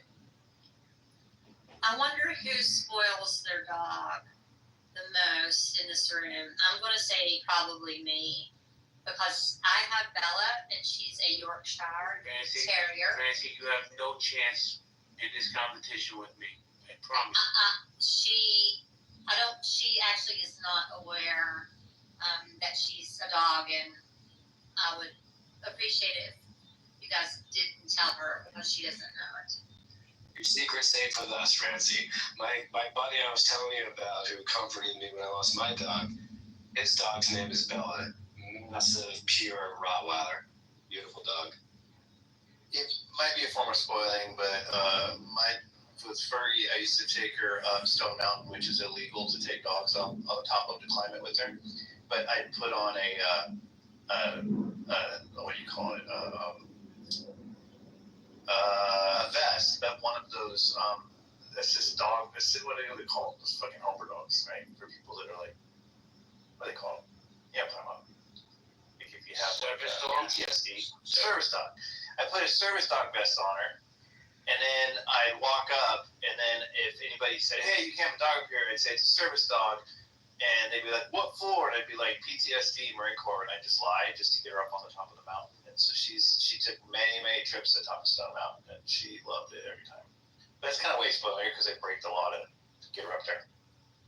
I mean, I hiked up Stone Mountain once. It was great. It was like a wonderful hike. You could see all sorts of different carvings from the 1800s, like people marking their names. It was really neat. Yeah, it's a cool ass. It's the largest stone granite mountain in the world, and it's cool as fuck. Like, because I walk up it barefoot because it's so smooth. You know, it's just like a smooth rock, the whole thing. I don't know. You could never convince me to do that. Oh yeah, my kids do it now barefoot too. I was in New Braunfels on river rafting this last weekend. They wanted me to do it multiple times, and it's not a comfortable place when you step on stones, they're really long, you can like hold your balance. I was like, nah, I hurt myself enough. I'm just gonna crack myself in the head, and I'm gonna die. So we're not doing this anymore. I barefoot run half marathons anyway, like on regular roads and stuff, so my feet are totally conditioned for it. But you can barefoot Stone Mountain like a normal person could because it's so smooth. Anyway, my mom gave me a sign 2 Christmases ago. It says, "Be kind. It doesn't cost you anything." 100%. I don't know. Listen, I don't trust people that don't like dogs, right? Speaking of you, Donald Trump, he don't like dogs. That's why there's no dogs in the White House. Yeah. Putin likes dogs, though. Say again, now? Putin likes dogs. Allegedly, Putin loves dogs. Yeah, Trump is his dog. Do you know? Have you seen stories about Putin bringing his dog to scare Angela Merkel when he would meet her? He would terrify her with his fucking dog on purpose. Putin likes him for a whole nother dark reason. Well, yeah, dude, he's fucking. You know, his diminutive in Russian is Volodya, which is like a really weird fucking name. Like, Volodya, what are you doing? Or Vladimir, which is like a traditional Russian name and shit. Like, I always thought Volodya was really funny. They use it in the death of Alexander Litvinenko, which what's a dude named Berezovsky. Alexander Litvinenko was a dude who worked for the domestic security branch of the Russian Secret Service, decided to turn and come to the West, and poisoned with what's known as polonium-210. The only supply of polonium-210 in the entire world is Russia. Wait a second, Marshall. Was that the guy that was stuck with the umbrella? Yeah. Yeah. No. You're thinking of a different dude in the 70s. Alexander Litvinenko was in the early 2000s, and he was poisoned due to tea shop. And this would have been 10 years before the Russians used Novichok on those scientists in the UK. When they went after Boris Berezovsky, who's an oligarch that hung his ass. Well, let me rephrase this. I think they hung his ass. You listen to stories about him, he fell afoul of the Kremlin, and they found him hung in his bathroom. And the impression you get of Berezovsky in books is this impression of a really precarious dude who's not about to throw his life away. And so, it seems to me like the Russians might have assassinated him. That's a guess on my part. I shouldn't state that as a fact. Well, I'll say this. Don't go near windows if you say something bad about Putin, because those people get thrown out quick in Russia. The great Nicholas, how you doing? I'm sorry, Max, you want to say something? Oh no, I was just laughing, and I just wanted to introduce my pup Soleil. She's in my PTR. It only took me about 10 minutes to change it. Aww. What kind That's of a dog? cute dog. Chihuahua. Oh, nice. I've got an Akita Shepherd mix. I found her when I was a truck broker about a decade ago. And she is just like the cutest little thing. Here's some good advice for the ladies in the audience. If you're in the mood into the dating, you need to date. Make sure you choose a man who loves dogs. It works every time. I mean, if you are going out with a guy who does not like your dog or doesn't like dogs, just throw the towel in. And Wait, Francie, but what happens if the dog don't like the date? That says a lot about the date, right? I chose my husband because he loves dogs. I think men who love dogs, it just shows you so much about their character and their soft side. And yeah, I adore men who love dogs. It's hot, isn't it, ladies? It's hot. No, yeah, my ex didn't like dogs, and now part of the reason why he's an ex. Yeah, you're right, JB. I don't trust people that don't like dogs. I question it, man. I don't know how you could not like them. You can be afraid of them, I think. But if you don't like them, if you're not afraid of them and you don't like them, that's fucked up. Okay, here's the thing. I got you, Nicholas. Give me a second. I wasn't kidding when I said to Francie, what happens if you go to somebody's house and their dog don't like you? That says a lot about you. Dogs have that instinct, man. They know good people. Oh, yes, absolutely. I had a Roddy, and somebody was talking about a Bella. Somebody has a Bella Roddy. But she was so sweet to everybody, but if someone came to the door that was bad, we would know it. And I didn't need a security system with her. I love Roddies. What's up, the great Nicholas? Yeah, so what's up, everyone? The great JB and everyone else. So being nice is free. Why is it so hard? So I used to think being nice is all great. Everyone should be nice. And then at a certain point, I was like, fuck that. Being nice a lot of times just means suppressing what you really feel, either turning into passive aggressive behavior instead of just addressing problems head on.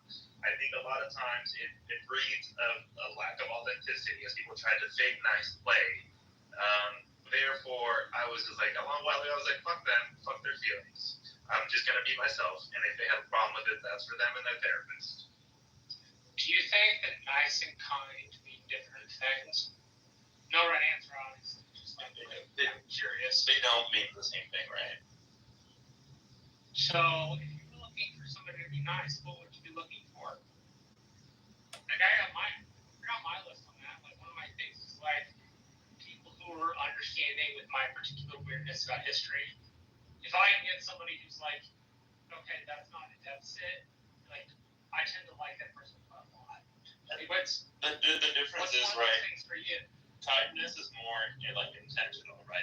People doing things or acting in a certain manner to be kind. Nice people, a lot of times it can be covert manipulation. In other instances, it can just be outright fake and dishonesty when you're trying to suppress or avoid conflict. Therefore, I think being nice is highly overrated. Wait, but mother, what about people that are legitimately nice? It comes natural. It's the way they are. They have absolutely no bitterness. My wife is literally absolutely no bitterness. Genuinely the kindest person I've ever met. She has a sticker on her car that says kindness matters. And if people are not kind to her, she just goes, whoa. She doesn't get mad. It hurts. It breaks her heart. You can see it in her eyes. Well, let me say this. Let me just say this real quick. But how do you tell? Mike, when you just said what you just said, I swear to God, I looked at the screen. I'm like, damn, he just described Francie, because Francie's like the nicest lady. You're never going to get her to come off of niceness, which could be a detriment, right? If you two nice people take advantage. But okay, Nicholas, what are you going to say? Yeah, I think a lot of times, and not, Mike, I will say this with, let me back up and say I'm not trying to talk shit about your wife, but I feel like a lot of times people who are constantly kind of label themselves as being nice or being friendly are covert manipulators. they're usually trying to get some type of response or some type of social capital or something out of people, and therefore that is why that's their default operating method. You got to be careful of people like that. People who refuse to be direct and who refuse to be honest with you because they are playing a much higher level game than we realize. So I'm pretty sure, not to trash her wife, she probably has lots of friends, lots of social capital in the real world. That is value that you're extracting from the people around you. Dude, it's completely, it doesn't apply to her at all. Not at all. I mean, she has very limited amounts of friends. She couldn't care less about being popular. It makes me sad that you don't know somebody who's legitimately just absolutely kind-natured. Like you're right. I mean, Francine is one of them. She absolutely is. But there are people like that. And I agree. There's plenty of people that are nice to get things out of you. Narcissists, things like that. They fake it. But if you can't tell if you think none of them are legit, then that means you can't tell the difference. And I think that's kind of sad. Yeah. Hold on a second. Let me just say this, man. Because I think he's saying something that's going over everybody's head. At least I'm pointing it out. That this man can be married to this woman after 27 years or whatever the number is and still say what he's saying. Mike, you're a real one, man. I got a lot of respect for you. Well, I'll admit that. I mean, I'll act nice to get something. That's not her. In fact, I went through this stage part of my life in my 40s where I started smoking weed. My wife hated it. She hated it. My kids hated it. Everybody fucking hated it. I tried to hide it, but they could smell it. It just sucked. It was a stupid idea. But I got kind of hooked on it. And I started getting real, paranoid and anxiety a lot when I would do it. And I started, nitpicking things she would say that were nice, and I started questioning on it. I kind of acted like, you're acting out, mother, a lot to her. And there was nothing more frustrating than her, because she's like, you're acting like I'm not who I am. Like, it's killing me. Like, I don't understand. Like, you need to stop treating me this way. Like, you know better about me, blah, blah.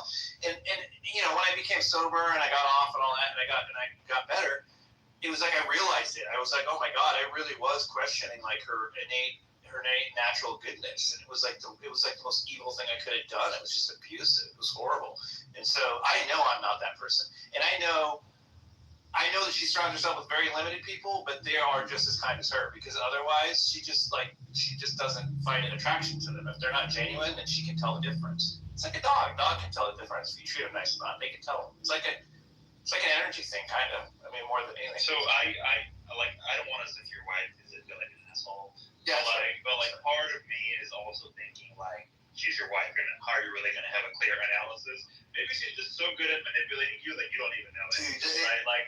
I don't want to gaslight you, but you've been hurt, mother. I mean, I don't know what it is, but somebody broke your heart or some shit. You can't tell the difference. Woof. Maybe say, Don't get mad because I'm right. Your wife could be fake as hell. Well, maybe she's not, but maybe she's just one of the good ones. But I'll tell you what, Mike shared a story with me, Mike, and I'm not doxing you. So Mike was listening to my room, I think it was 2 days ago, and he falls asleep because, this is what some of us do, because I'm so boring, they fall asleep. Well, his wife walks into the bedroom, and she hears me yell at somebody, say, I hope you get a yeast infection in your mouth. Oh. And she's like, who is this dude, and why is she saying these? She comes in and she goes, my wife is, like I said, she's so kind. She never says anything that's mean, right? And she just goes, I hope you get a yeast infection in your mouth. And the way she said it was hysterical, because I've never heard her say it in my life. And I'd fallen asleep. And I'm like, where the hell did that come from? She goes, I don't know. Whoever was on your phone just said that. And I was like, that's JB. And then I started listening. I realized. And she goes, the funniest thing is, he goes, I hope you get a yeast infection in your mouth. And then immediately he goes, next. And he was nice to the next person. And I said, yeah, that's JB. Because he wouldn't usually say it anyway, but if he did, he would get over it real fast. And she's like, yeah, so she actually really liked you, even though you said it. And because she cracked up. She thought it was funny how you just reset yourself immediately. Bro, let me tell you something. I've been cracking up since you told me that story, because I can see you lying there with the phone on your chest as she's walking in.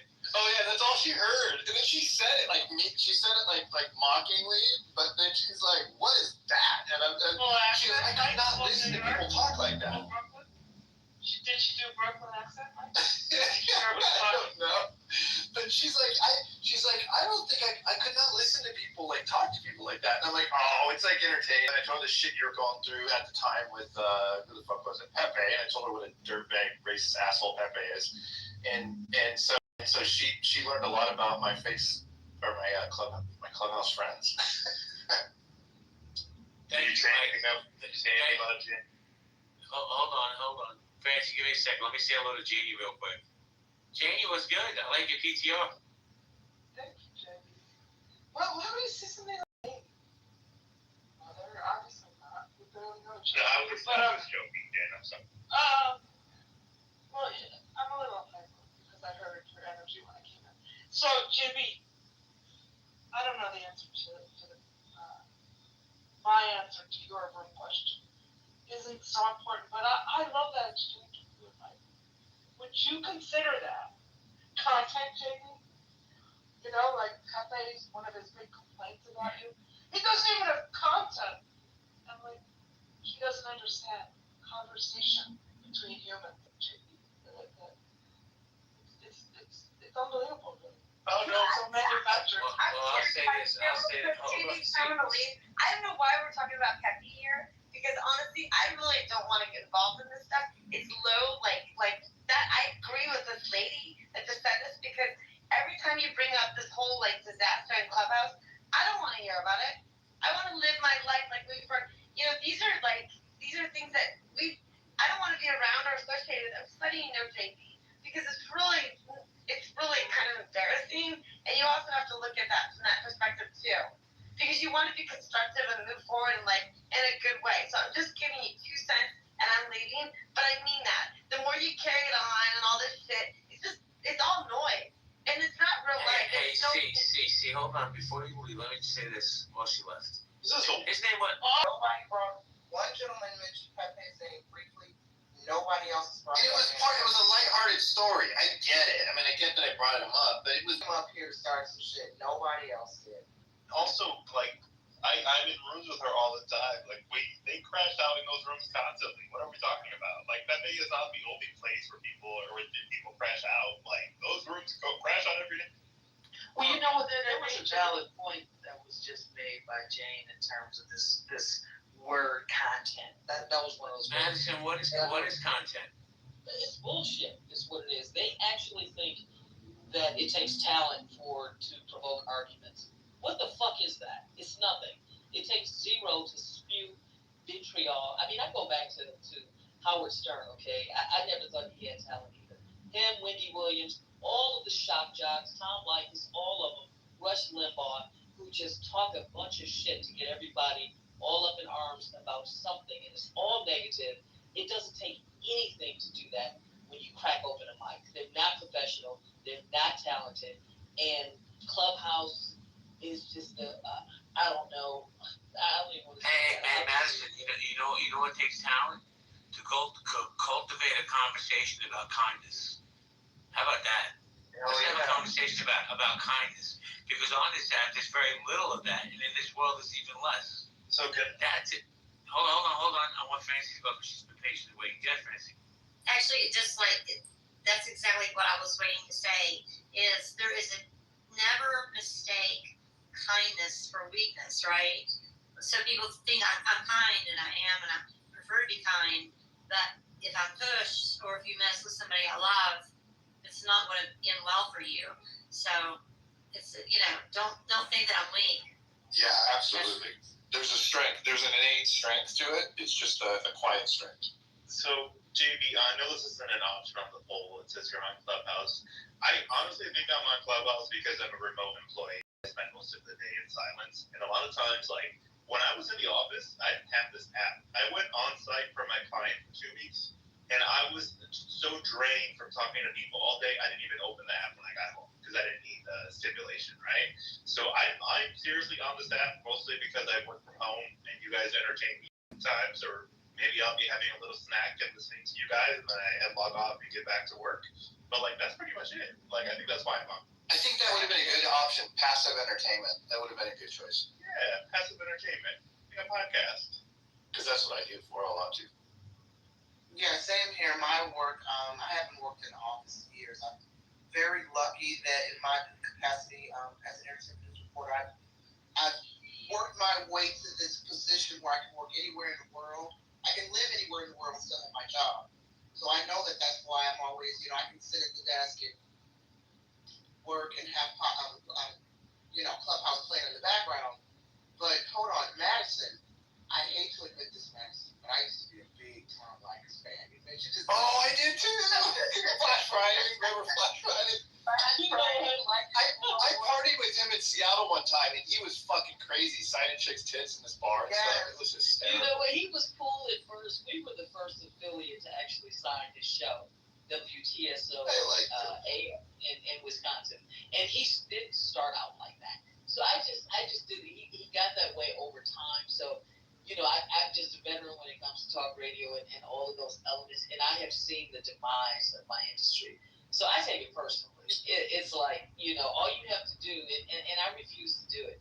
Like, you can make $250,000 tomorrow and just open the mic and just say a bunch of hateful shit. Oh. And people will. And he was he had a face for radio. That dude was an ugly motherfucker, and all he did was say sexist things, shit about chicks all the time. He talked about how he got laid all the time, and it was like, oh god, I don't even know if I believe him. He was so ugly. I gotta be honest. I have no idea who this person is. He's a shock DJ he was syndicated nationally, but he was in the biggest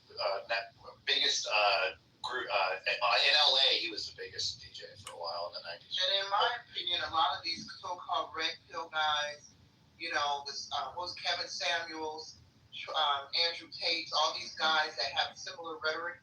In my opinion, they stole whether they know it or not, all of their content and talking points they got from Likas. Exactly, and Likas was a professional too. So I gotta give him. I loved his intro. It was exactly the same every time, identical every day. So I just saw a show about Howard Stern, actually, and about how he's now regretting everything that he used to do and say, and he basically feels really bad about it. He said he doesn't want people to read his books anymore because he's not that person, and he's sick to read them. Like, he's about to get fired. So, from what I understand, he's on the chopping block. Because get it, and there are so many people who are falling into this space. And one thing about being in entertainment, and I'm a filmmaker in Hollywood, it's taking me longer to get things done because I've got to be able to look in the mirror when all is said and done. And I just wonder, do people just do anything for a buck? And like, how do you live with yourself? Like, after all the listeners are gone, and you're just literally looking in the fucking mirror, and when you're on your deathbed and you think about the shit that you did, how do they do it? I don't get it. I can't do it. Well, let me ask you this: how do people on the set justify, doxing people or punching down on people, making fun of people's religion, whatever it may be? Well, I mean, that's the part. At least the jocks are getting paid. 100%. Somebody who should be on the radio, has a radio voice and a personality, is Uncle Steve. Picked up in 5 minutes to go have dinner with my brother and my dad, which I do every twice a month. Dad is going to be 91 this year. I'm taking Dad plus my son and plus my daughter and my son-in-law on a cruise in a couple of weeks. I'm very, very fortunate to be able to afford to do that. Thanks for holding the space, Jake.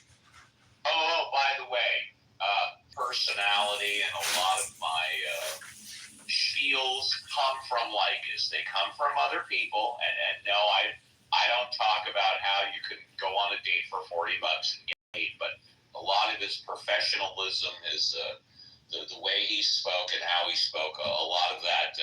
You can hear that in my voice when I do my weekend shows. Thanks. I forgot about that, Steve. The 3-date rule. If you don't get laid by your third date, you dump her. Hold on. What's this guy's name? What's his first name? Yeah, we got Leykis. It's Leykis. Number one, first name. Tom. Clearly, he didn't get bought by any New York. He started, JB. We said no thanks.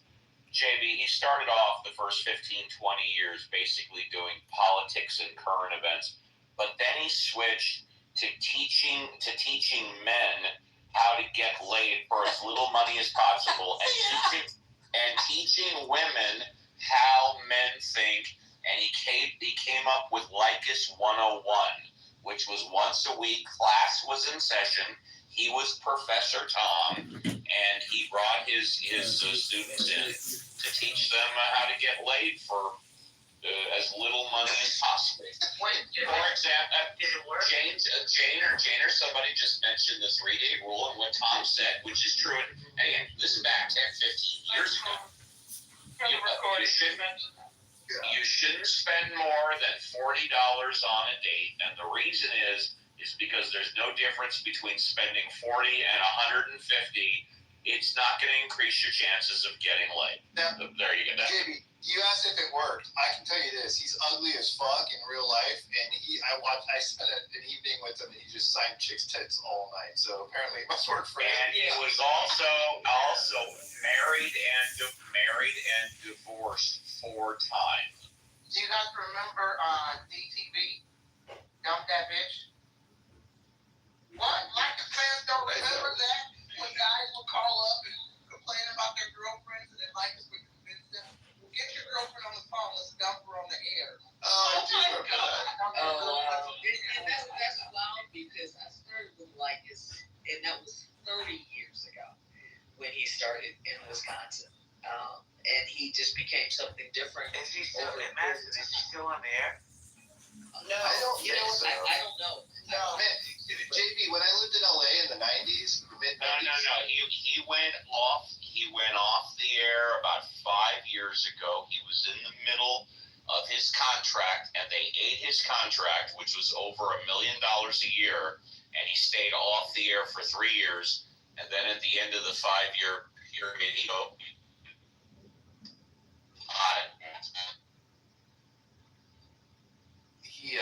when I lived in LA in the mid 90s, he was so popular in the afternoons that Flash Fridays were when chicks would be encouraged to flash their boobs like in their cars and stuff. So there was like, you'd see vehicles driving around that said Flash Friday painted on them or show your tits on them. And then every time someone got flashed, they'd call into him and they'd tell him where it was happening so that other guys could drive over there. Yeah, and again, he didn't start out that way. I think he had a bad relationship or something like that and just changed that. But Tom was in the radio since the early 70s, and he's really a smart guy. He was a great guy to be around and all of that. And then, I think he just did a shtick because obviously people ate it up. Yes, he did his shtick because people ate it up, and most importantly, he got the advertising dollars in. Someone said a few minutes ago about, I'm paraphrasing, look at yourself in the mirror of what you did before and stuff like that. But that's what radio is all about today. If you can bring in the advertising dollars, your shtick will be put on the air. Yeah, there is no more real terrestrial radio. It's just a bunch of numbers. And I disagree with that because cancel culture is so real. And, from what you're saying, maybe this guy couldn't get back on the air because of the things he was doing. And cancel culture will cancel your advertising. You're absolutely right, JB. Even if he didn't get to that point, the world changed too. Like it wasn't something that was appealing anymore. This is actually related to Mike's story, JB, about his wife discovering his name. I would like to know who you were talking about. Who were you talking about? I don't want to say it for so you can guess, but what I said was, I hope you get used to Joseph in your mouth. And Mike's wife heard it. Well, you said you gaslight. She when she came in, she goes, gaslighting bitch. I hope you get it. Use the bitch in your mouth. And I just started cracking up because my wife never talks like that. I was just waking up, right? And I'm like, where did that come from? She's like, it came from your phone. I was like, oh. That's a funny one. I'll see you later. No, thanks for much. Bye. Yeah, it wasn't bitch. You said you gaslighting something. You didn't say bitch. That wasn't the right word. It was something like that, but it was just funny. And then you're like, next. Well, I gotta be honest with you, Mike. I actually meant what I said. Oh, for sure. I didn't know who it was about, so absolutely. By the way, you know who got dog's heart today? Just side note. Who? Brad. Dude, John was on today with his picture and all of his information from LinkedIn, and then he called the FBI and reported him for threatening people's lives and sent them recordings, and he hired a lawyer on the air. Like he went off on Brad today. Listen, I heard about it. I don't agree with it. I know your feelings on Brad. Oh no, I don't agree with that. That's pretty harsh. Like, I'd be afraid to do anything like that on here because it'd come back to you, Yeah, he went he went into the paint with Brad. He definitely. It got deep. And he has a real lawsuit. He's a real lawsuit at this point. So I mean, it could develop into something. Because you really can't threaten. And it was a death threat that he made that he recorded. You really can't threaten people with death. I mean, it is something you can't get in trouble for. So, I don't know, but depending on what happens. Well, if he really has to be caught, and he really did call the FBI or local police, I would, and I'm just assuming, I'm not getting involved in this conflict, but I would assume Brad's going to get a knock on that door. Yeah, that's what I was thinking. I mean, who knows, But it was brutal. It was brutal. I mean, it really was. He also contacted his employer, sent them a bunch of emails and shit to their customer service with pictures of him. He totally just he blew him up. I thought it was really painful to hear about and see, to be honest, because it was so extreme. I was like, oh, he's hitting him from all angles.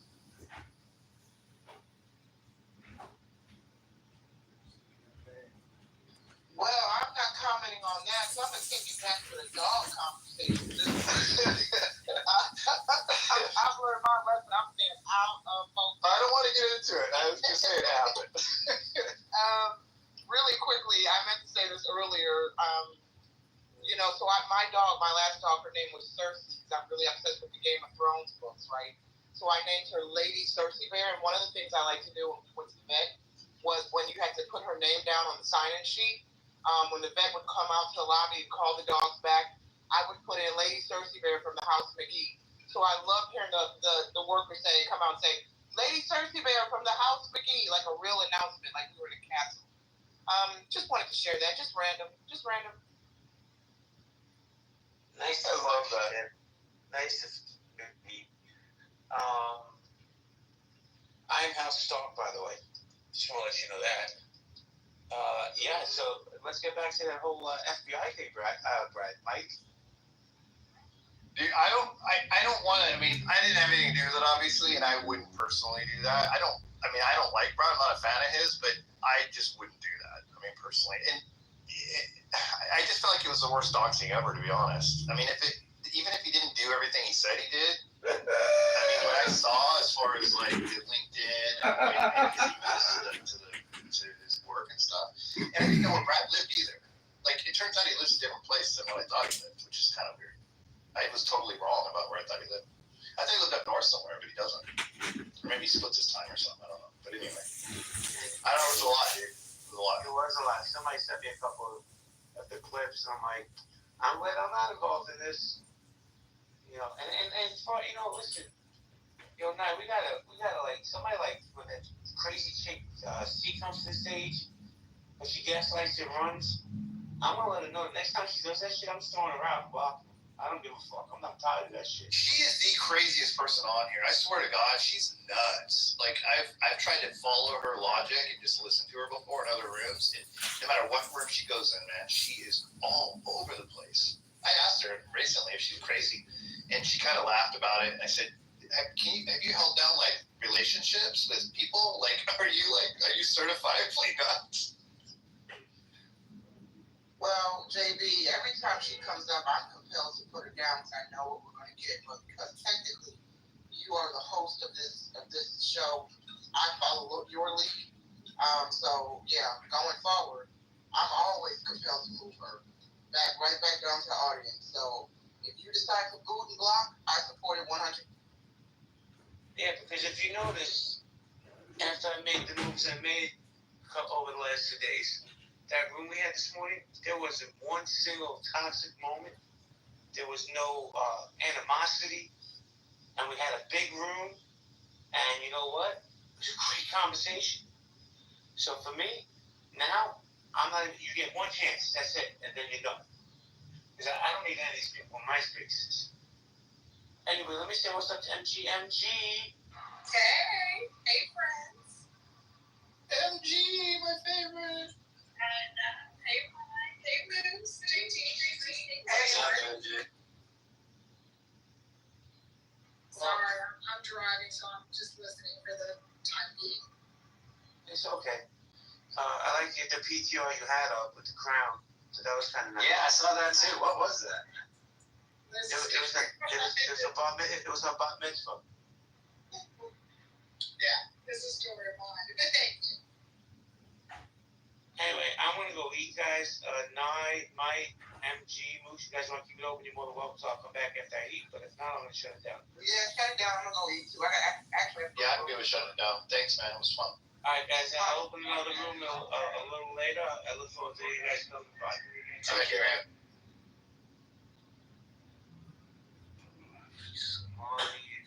Do you live in UK? I'm currently in Libya. Yeah. Is it a one government in Libya or two sides? I don't know.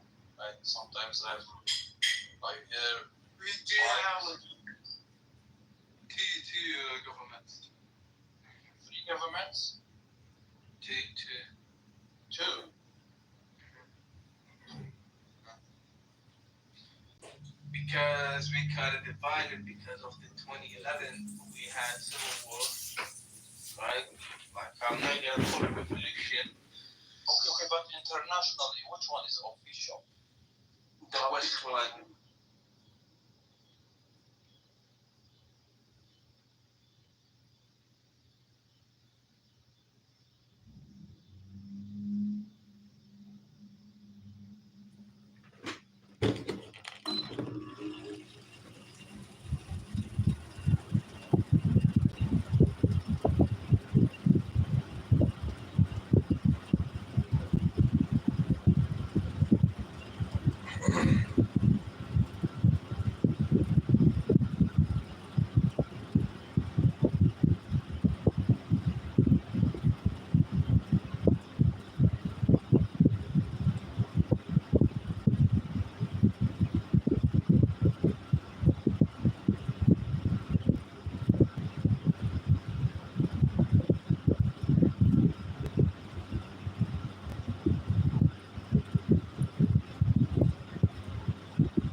That's what I want. I just want him to say I'm sorry. I won't call you faggot anymore, and then that's it. It's the end of the conversation. Oh, they're not gonna like me now.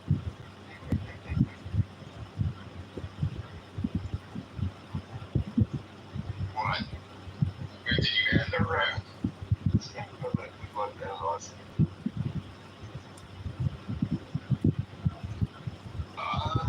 It's the right thing to see. I see what just said. You should see what he just said. He wanted to farm or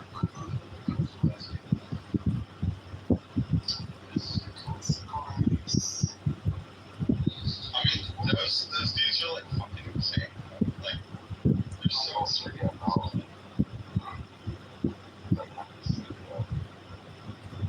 Hey.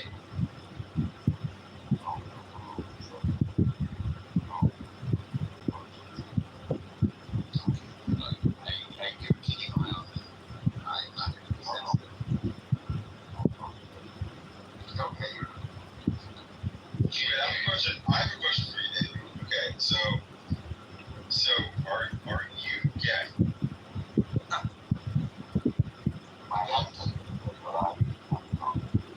Okay, so I like sucked a dick once, and everybody is like freaking out about this. Owen's dick suck is out in the public again. It was like 20 years ago. Alright, I'm gonna end this recording. Yeah, it was like 20 years ago. John for Cactus. It's hilarious what's going on about it.